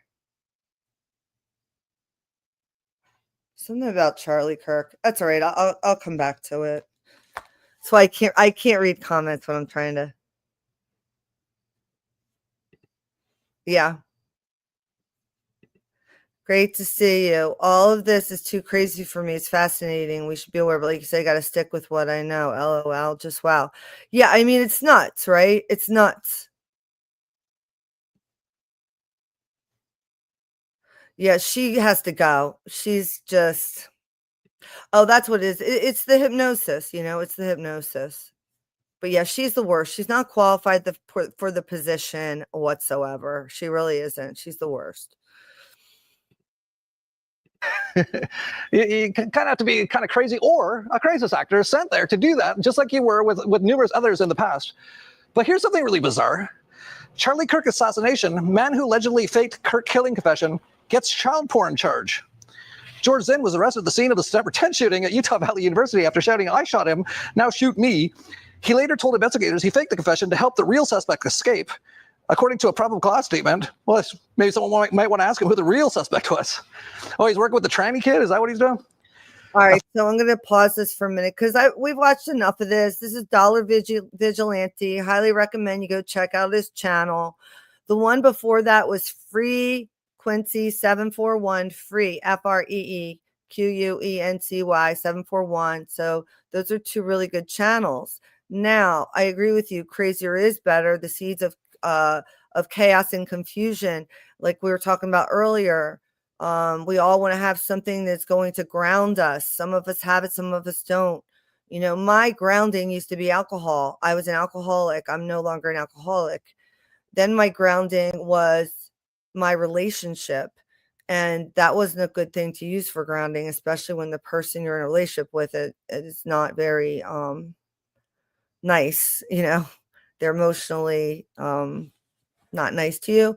And so that's no longer it. And that's gone. And then my grounding was like, okay, I'll just focus on Idaho 4 and what's happening there. And like, that's not grounding. Like, you need a spiritual grounding. And so it's true. And it's not that I don't have one. It's just I've decided I'm going to focus more on grounding myself spiritually and not in these artificial means, because it's not helpful for me. And I think there are going to be more deceptions that come that are going to shake us all in one way or another. And so it's, again, not to scare, but to be prepared. And I think if we have our strength, our spiritual strength, then we will not be deceived and we will not be bothered by it. We will genuinely not be bothered by it. We will see the deception for what it is, understand that that is a world we are no longer a part of because they can't fool us anymore, and recognize that we will be part of a better and more free and true world. And that's what I believe. And so I think everyone should really try to meditate now to help to get better with discernment, me included. I don't do it enough. And I think we should all start to really just connect with the people in our lives that really matter to us. Lately, like the people around me, I've just been so grateful for them and understanding like that human connection is all that fucking matters in this world. I talked about it before. Of course, we need, they've got the Maslow's hierarchy of needs. And at the base, everyone needs food and shelter just to feel like a human, right? And so basic food and shelter. And then beyond that, those needs, and then they start to go up. And, if you're, hopefully we all have food and shelter right now. And so the next piece is to build those connections with the people you love and talk to them about the world. It's changing rapidly. It's going to continue changing rapidly. And we all need to find something to ground ourselves.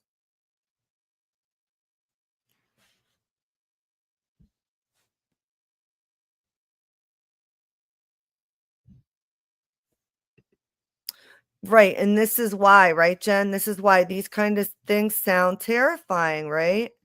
They sound terrifying because it's like, first of all, if you're like me and you've read way too much into all this shit and the government and all this stuff, and thank God people no longer think people that I know no longer call me conspiracy theorists because they're seeing more and more the things I've said are coming out to be true, right? But the thing is like, okay, does that make me happy? No. No, it doesn't make me happy. It makes me realize that is where we're at. This is the time. This is what time it is, guys. The time is chaos and confusion. The devil is at his height of power right now. And so build your inner strength. Find your grounding, whatever it is your grounding is, but it should be yourself, honestly. Obviously, you want your family, friends around you and stuff, but it's yourself at the end of the day. You have to be able to, and practice your sight, practice seeing what is reality, accepting it, accept your own flaws, have humility, and understand that we all have flaws. Maybe there's someone that you wronged or somebody that really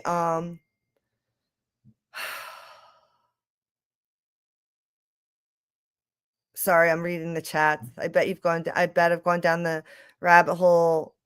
I don't know, Donald. I'm not sure. I don't know how long you've been in it or not. It's possible. I can tell you I feel the same way about myself. So I'm sorry you're there alone. Ignorance can be a bliss, but when that Band-Aid gets ripped off, it could shock people into a heart attack or death. That Charlie Kirk thing, scary, right? Imagine something more scary now. Beheading a politician on live TV. I don't know. I mean, they do crazy stuff, guys. It's going to get crazier. Entropy, chaos, it's unraveling. And everybody knows it, especially the elite.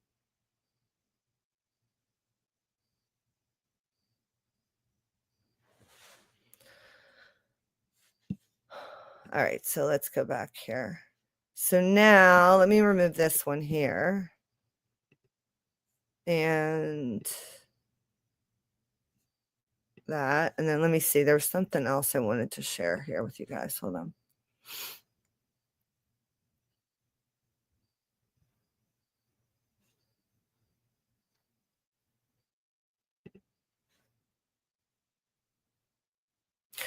Let's go listen. Let's listen to Yuri for a few minutes here, guys.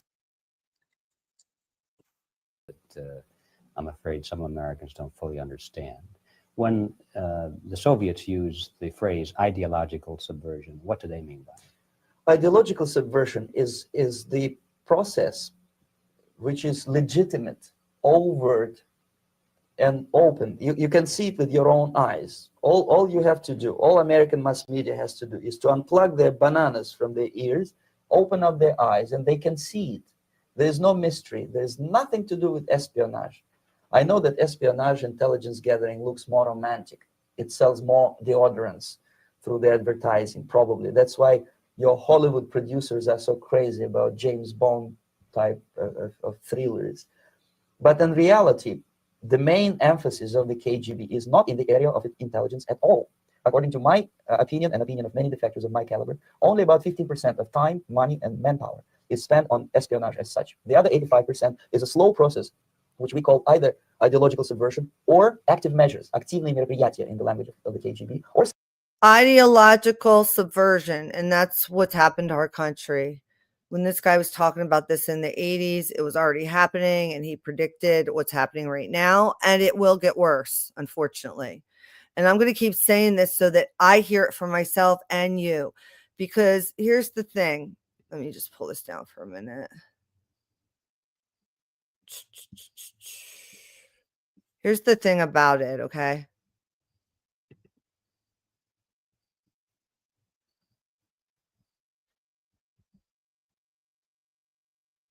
So the thing about it is, when you're a frog in a pot of boiling water, you guys know the metaphor, right? And so it slowly gets warmer and warmer, and you really don't notice. And then after a while, if you look back, you're like, shit. When I got in this water, it was like, 70 degrees. And now, like, it's 20 years later, and the water's like 92. It's getting kind of hot in here. I didn't realize that. So it's so incremental, right? And then it gets to the point it boils and the frog dies. So you jump out, but that's human nature. Incremental change. That's what he's talking about here. Incremental change, subversion in the public school system and in colleges. Get the kids' minds, because they're all turned over to the state now, because we have to have a double family income in order to survive. It's all fucked, right? It's become easier and easier. It's a pattern. This happens all the time, whatever, right? So it's just one of those things. Psychological warfare. What it basically means is to change the perception of reality of every American to such an extent that despite of the abundance of information, no one is able to come to sensible conclusions in the interest of defending themselves, their families, their community, and their country. It's a great brainwashing process, which goes very slow, and it's divided in 4 basic stages. The first one being demoralization. It takes from 15 to 20 years to demoralize a nation. Why that many years? Because this is the minimum number of years which requires to educate one generation of students in the country of your enemy, exposed to the ideology of the enemy. In other words, Marxism-Leninism ideology is being pumped into the soft heads of at least 3 generations of American students without being challenged or counterbalanced by the basic values of Americanism. Into the soft heads, he called it. Idiots, he's calling us. The result you can see. Most of the people who graduated in the 60s, dropouts or half-baked intellectuals, are now occupying the positions of power in the government, civil service, business, mass media, educational system. You are stuck with them. You cannot get rid of them. They are contaminated. They are programmed to think and react to certain stimuli in a certain pattern. You cannot change their mind, even if you expose them to authentic information, even if you prove that white is white and black is black. You still cannot change the basic perception and the logic of behavior. In other words, these people, the process of demoralization is complete and irreversible. Isn't that fucking crazy? And that's what he's saying. He's saying once these people are this radicalized, no matter what you say or do will change, because they have been completely and utterly demoralized. They have accepted a new religion or dogma in which they are not significant. They don't believe any humans are significant, and that they have some moral superiority over others because they know how best to manage it. To get rid society of these people, you need another 20 or 15 years to educate a new generation of patriotically minded and common sense people who would be acting in favor and in the interests of the United States society. And yet these people who've been programmed and, as you say, in place and who are favorable to an opening with the Soviet concept, these are the very people who would be marked for extermination in this country? Most of them, yes. Simply because the psychological shock when they will see in future what the beautiful society of equality and social justice means in practice, obviously they will revolt. They will be very unhappy, frustrated people. And the Marxist-Leninist regime does not tolerate these people. They will join the links of dissenters, dissidents. Unlike in present United States, there will be no place for dissent in future Marxist-Leninist America. Here you can get popular like Daniel Ellsberg and filthy rich like Jane Fonda for being dissident, for criticizing your Pentagon. In future, these people will be simply squashed like cockroaches. Nobody's going to pay them nothing for their beautiful, noble ideas of equality. This they don't understand, and it will be greatest shock for them, of course. The demoralization There you go, right? There you go. process in the United States is basically completed already. For the last 25 years. Actually, it's overfulfilled because demoralization now reaches such areas where previously not even Comrade Andropov and all his experts would even dream of such a tremendous success. Most of it is done by Americans to Americans, thanks to lack of moral standards. As I mentioned before, exposure to true information does not matter anymore. A person who was demoralized is unable to assess true information. The facts tell nothing to him. Even if I shower him with information, with authentic proof, with documents, with pictures, even if I take him by force to the Soviet Union and show him concentration camp, he will refuse to believe it until he is going to receive a kick in his fat bottom. When a military boot crashes then he will understand, but not before that. That's the tragic of the situation of demoralization. So basically, America is stuck with demoralization, and unless, even if you start right now, here, this minute, you start educating a new generation of Americans, it will still take you 15 to 20 years to turn the tide of ideological perception of reality back to normalcy and patriotism. The next stage is destabilization. This time, subverter does not care about your ideas and the patterns of your consumption. Whether you eat junk food and get fat and flabby, doesn't matter anymore. This time, and it takes only from 2 to 5 years to destabilize a nation. What matters is essentials: economy, foreign relations, defense systems.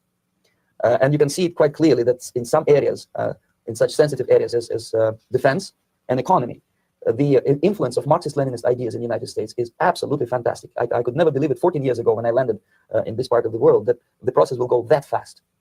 The next stage, of course, is crisis. It may take only up to 6 weeks to bring a country to the verge of crisis. You can see it in Central America now. And after crisis, with a violent change of power, structure, and economy, you have so-called the period of normalization. It may last indefinitely. Normalization is a cynical expression borrowed from Soviet propaganda. When the Soviet tanks moved into Czechoslovakia in '68, Comrade Brezhnev said, now the situation in brotherly Czechoslovakia is normalized. This is what will happen in the United States if you allow all these schmucks to bring the country to crisis, to promise people all kinds of goodies and the paradise on earth, to destabilize your economy, to eliminate the principle of free market competition, and to put a big brother government in Washington, D.C. with benevolent dictators like Walter Mondale. That's exactly all you need, Amy. That's exactly all you need. God in your heart and soul, 100%. Who will promise lots of things, never mind whether the promises are fulfilled or not. He will go to Moscow to kiss the bottoms of new generation of Soviet assassins, never mind. He will create false illusions that the situation is under control. Situation is not under control. Situation is disgustingly out of control. Most of the American politicians, media, and educational system trains another generation of people who think they are living at a peacetime. False. The United States is in a state of war, undeclared total war against the basic principles and the foundations of this. And there's a lot of talk on this whole thing. There's a whole QAnon thing that's still out there, apparently, where it's like they call it 45-47, saying Trump was still in power the whole time, Biden was a hologram, that this is a whole military coup, that we've been taken over. I don't know if you guys got into any of that. I don't really follow that stuff anymore. System. And the initiator of this war is not Comrade Andropov, of course. It's the system. However ridiculous it may sound, the world communist system or the world communist conspiracy, where they're scared, some people are not. I don't give a hoot. If you are not scared by now, nothing can scare you. But you don't have to be paranoid about it. What actually happens now, that unlike myself, you have literally several years to live on unless the United States wake up. The time bomb is ticking. With every second, the disaster is coming closer and closer. Unlike myself, you will have nowhere to defect to, unless you want to live in Antarctica with penguins. This is it. This is the last country of freedom and possibility. Okay, so what do we do? What is your recommendation to the American people? Well, the immediate thing that comes to my mind is, of course, there must be a very strong national effort to educate people in the spirit of real patriotism, number one. Number two, to explain them the real danger of socialist, communist, whatever, welfare state, big brother government. If people will fail to grasp the impending danger of that development, nothing ever can help the United States. You may kiss goodbye to your freedom, including freedoms to homosexuals, to prison inmate. All these freedoms will vanish, evaporate in 5 seconds, including your precious lives. The second thing, the moment at least part of the United States population is convinced that the danger is real, they have to force their government. And I'm not talking about sending letters, signing petitions, and all this beautiful, noble activity. I'm talking about forcing the United States government to stop aiding communism. Because there is no other problem more burning and urgent than to stop the Soviet military-industrial complex from destroying whatever is left of the free world. And it is very easy to do. No credits, no technology, no money, no political or diplomatic recognition, and of course no such idiocy as grain deals to USSR. The Soviet people, 270 million of Soviets, will be eternally thankful to you. If you stop aiding a bunch of murderers who sit now in Kremlin and whom President Reagan respectfully calls government, they do not govern anything. Least of all, such complexity as the Soviet economy. So basic, two very simple, maybe two simplistic answers or solutions, but nevertheless, they are the only solutions. Educate yourself, understand what's going on. Yeah, I've just heard a lot of different things. But yeah, I saw you guys mentioning Amy. You said, you know, you've seen this. I'm sure this is an oldie but goodie, right? And I know Tax Max said she had seen it before too. So, and then let me just show you this, guys. This is insane. Okay. I'm going to put this up for a few minutes. You guys want to do the Our Father. Okay. Our Father who art in heaven, hallowed be thy name. Thy kingdom come, thy will be done on earth as it is in heaven. Give us this day our daily bread, and forgive us our trespasses as we forgive those who trespass against us. For thine is the kingdom and the power and the glory. Amen. Did I miss one? I feel like I missed a part of it. Okay. Anyway. This is crazy, okay? This is crazy. This man is a Chinese high school teacher teaching Chinese kids, speaking perfect English. And listen, I subscribe to his channel. I watch all of his videos. He describes history so simply and easily. And it's so interesting to hear his perspective. Oh, yeah, that's right. And lead us not into temptation, but deliver us from evil. That's it. I knew I forgot something.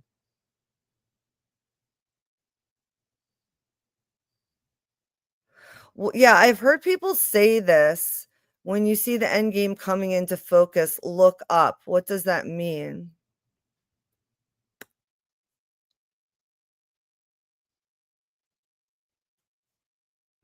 Thank you, guys. Yeah, thank you.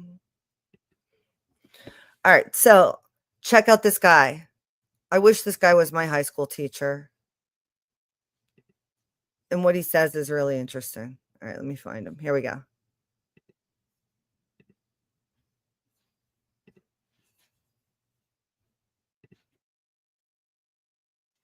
The United States will invade Iran. We don't know when. It might be 2 years from now. It might be 6 years from now. Okay, but eventually it will happen. And in today's class, I want to go over some of the reasons why the United States will invade Iran. And I believe that there'll be three major reasons. Okay, the first major reason is the United States must defend its empire. Second major reason is that the United States will be pressured by its allies, mainly Saudi Arabia and Israel, into invading Iran. And the third reason is the Israel lobby. Okay, so in today's class, I want to explain to you what the Israel lobby is. But first, I need you to understand what Christianity is. Okay, so remember that Christianity, it's a religion about a man, Jesus, who we know very little about. Okay, we think that he was born in 4 BCE, and then he died in 31 BC. CE, Common Era. We know that he is from a place called Galilee. We know that the Romans crucified him, and that's about it. Okay. What his believers say is that he is God come to earth, and he was preaching a gospel or a message that God is returning. The kingdom of heaven is coming. And after he was crucified, he was resurrected, and then he went to heaven. And what's really important is that Jesus will eventually return. Okay, and this is called the second coming. والله كان قاعدين في البيت كده فترة غدا كده يعني الساعة 3 شوفة كده يعني الناس جت خاشعة. Okay, this is the second coming of Jesus, and when he comes, he will bring heaven onto earth, and we will all live forever in peace. Okay, so that's the story of Jesus. Then the question then is, why does religion become so popular? So popular, in fact, that today about 2 billion people believe in it. Okay, it's the most popular, most powerful religion in the world. And at first, the appeal of Christianity is that it was a revolutionary religion that promised a better world to the world oppressed. Okay, so if you look at the early people who followed Christianity, it was slaves, peasants, women. Okay, people who were marginalized in society. And the idea of Jesus is that a better world is coming where everyone will be equal. Okay? The meek shall inherit the earth. So if you think about it, Christianity is appealing because what it is, it's a free lottery ticket. It doesn't make sense. It's a lottery ticket. It costs you nothing. And hey, if it's right. Okay, so to be clear, I'm showing this, but I'm not endorsing what this guy is saying. I just want you to understand that because I do believe in Jesus Christ. Okay, so but this is interesting because he says things so plainly, and I understand China has their censorship, but the way he's talking to these kids, maybe they're elite or so, I don't know, but he's telling these kids a lot more than they tell us over here, right? You have to figure it out on your own over here. We're really censored, and they tell us China is censored. So Chinese, I don't know why they're speaking English, except that they're moving to America for education, maybe because they want to infiltrate our government. I don't know. Then you go to heaven. Okay, so at first, Christianity was an extremely revolutionary religion, and its basic characteristics in the beginning were it was revolutionary, it was egalitarian, and it was anti-authority. And so these individuals who so think about that in the beginning, right? And like we can all have this opinion thought about, but I love it. You know this guy like personally, or you've listened to him? Do you like him, Tax? I think he's got some interesting things to say. I'm so curious what you think of him. Before were outcasts in society, okay, like criminals. Jesus promised hope, salvation, and redemption. Okay, so before, if you were a criminal, there's really no way for you to redeem yourself in society. And Jesus is a promise of your salvation and redemption. Okay, and that's why it was so appealing to a lot of people. It became so popular that it became the official religion of the Roman Empire. Now there's a problem. Okay, because remember, Christianity is a revolutionary, egalitarian, and anti-authority religion, and now it's become an empire. So they had developed new theories to reinvent Christianity as an establishment religion. Okay? And as we discussed last semester, the person who did this was Augustine. Okay, Augustine. Remember that last semester we read City of God and Confessions. And City of God and Confessions, it's really to adapt Christianity as an establishment religion, to reduce its revolutionary nature. Okay, so is this all making sense to you? And one problem that Augustine had was the idea of a second coming, okay? That the world will end. He had a major problem with this idea for many reasons, okay? But the first reason is that, if the world's going to end, why do we have to do anything? Why can't we just drink and party and play video games every day, right? What's the point of working? That's the first problem, right? Second problem is, well, why is Jesus coming back? It's because the world sucks, right? Well, who's in charge of the world? The Catholic Church is in charge of the world. You understand? So Jesus is coming back to destroy the authority of the Catholic Church. That's not good, right? So for many reasons, Augustine basically said, okay, second coming, don't worry about it, okay? Jesus will come back whenever he wants to come back. But before he comes back, we, the Catholic Church, will take care of everyone, okay? All right, so why is this important? This is important because from Augustine onwards, we've had divergent understanding of what the second coming means, okay? For people who believe in the second coming, the term we use is pre-millennialism. Now, this part right here to me is super interesting, okay? Because I have like ideas of what I think about Zionism, but he separates Zionism and Christian Zionism, and he separates the dispensationalist Christians to like the other. I didn't realize these terms. I've heard them used by political pundits and shit, but I didn't understand what they meant. So it's really interesting to grasp what he's saying here. And I also appreciate, it is true. Christianity is a religion of revolution and forgiveness. Before Jesus, it was the same old, same old. We were enslaved. We're enslaved again, but at least we have Jesus, the story of Jesus, who stood up and spoke the truth. And we just saw, whether you believe it was real or not, what happened to Charlie Kirk, it was a Christian martyr made, right?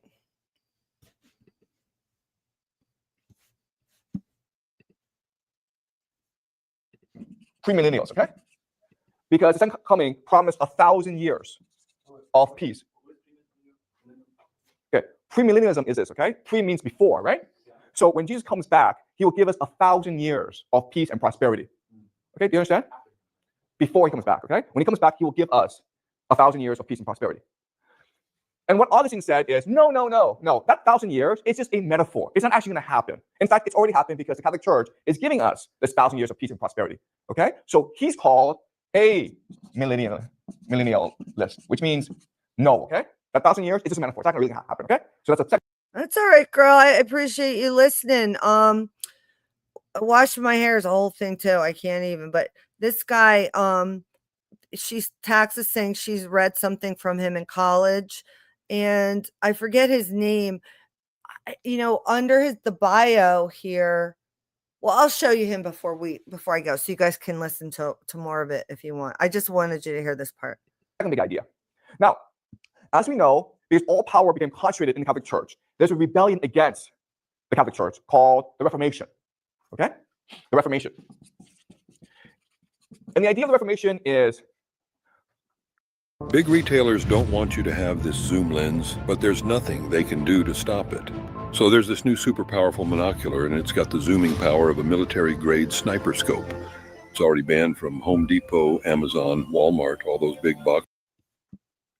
God did not mean for his authority to be established in the church, to be held by priests. God is meant to speak to all of us through the Bible. Okay, so what the major difference between the Catholic religion and the Protestant religion is Catholics are not allowed to read the Bible. They don't read the Bible.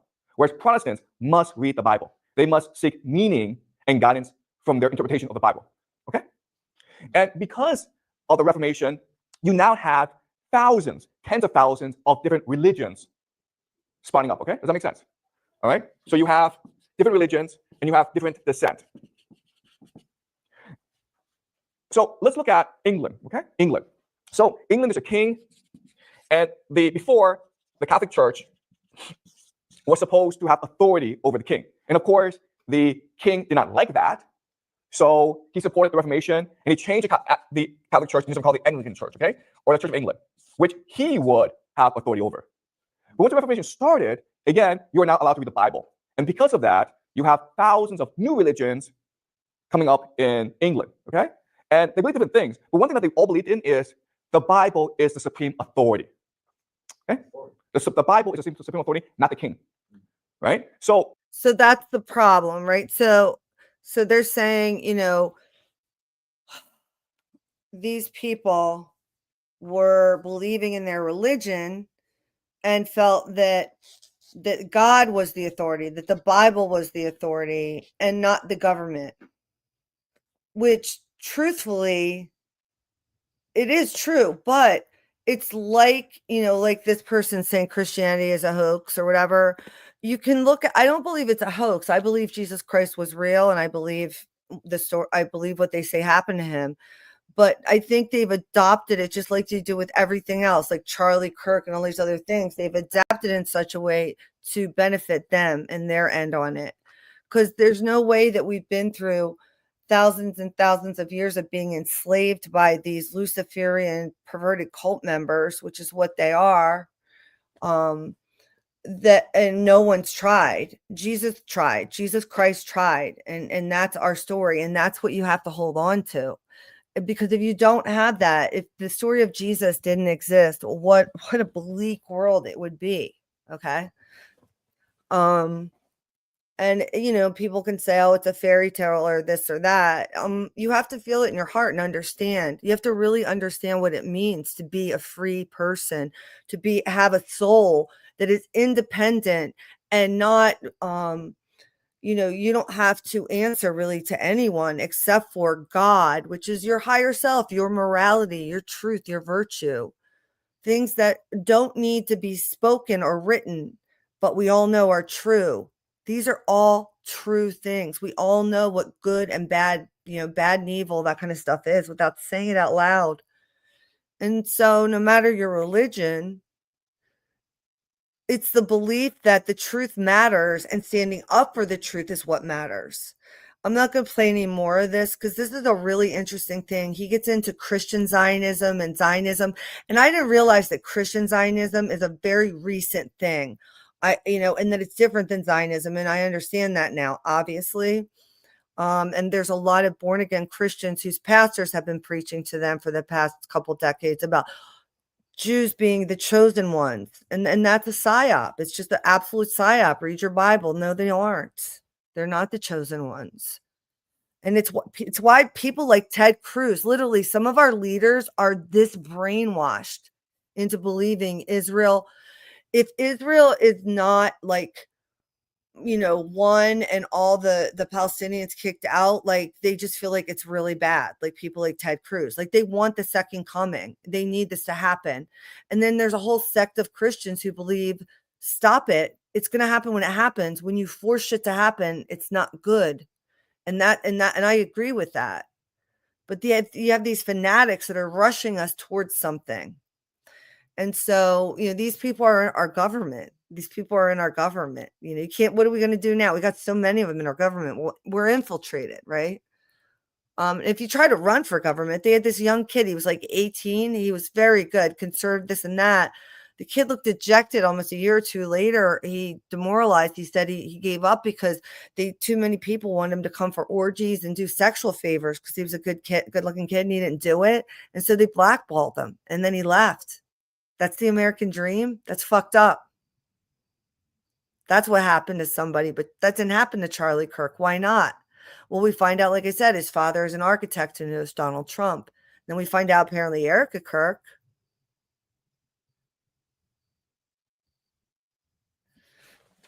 Oh.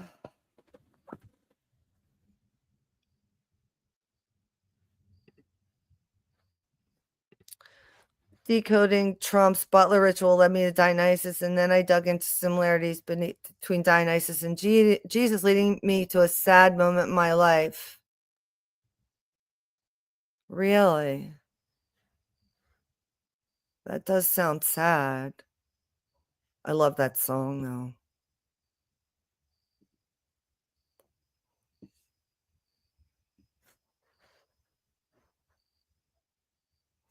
Yeah.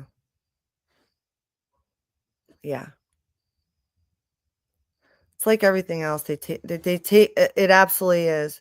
And they're taking Jesus away from us. And think about this, any country that is gifted is going to have problems.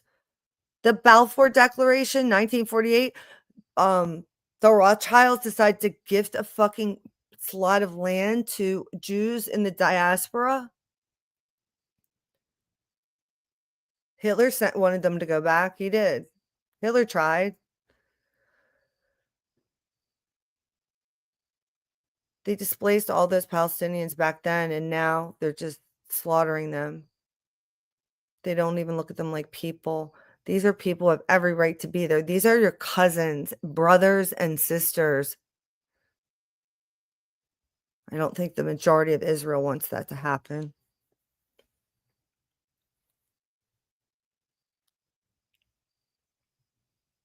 It's crazy. Anyway, I really appreciate all you guys being here. This guy, though, I thought he was really interesting, and wanted to share that with you guys. And let me just see if there's anything else here.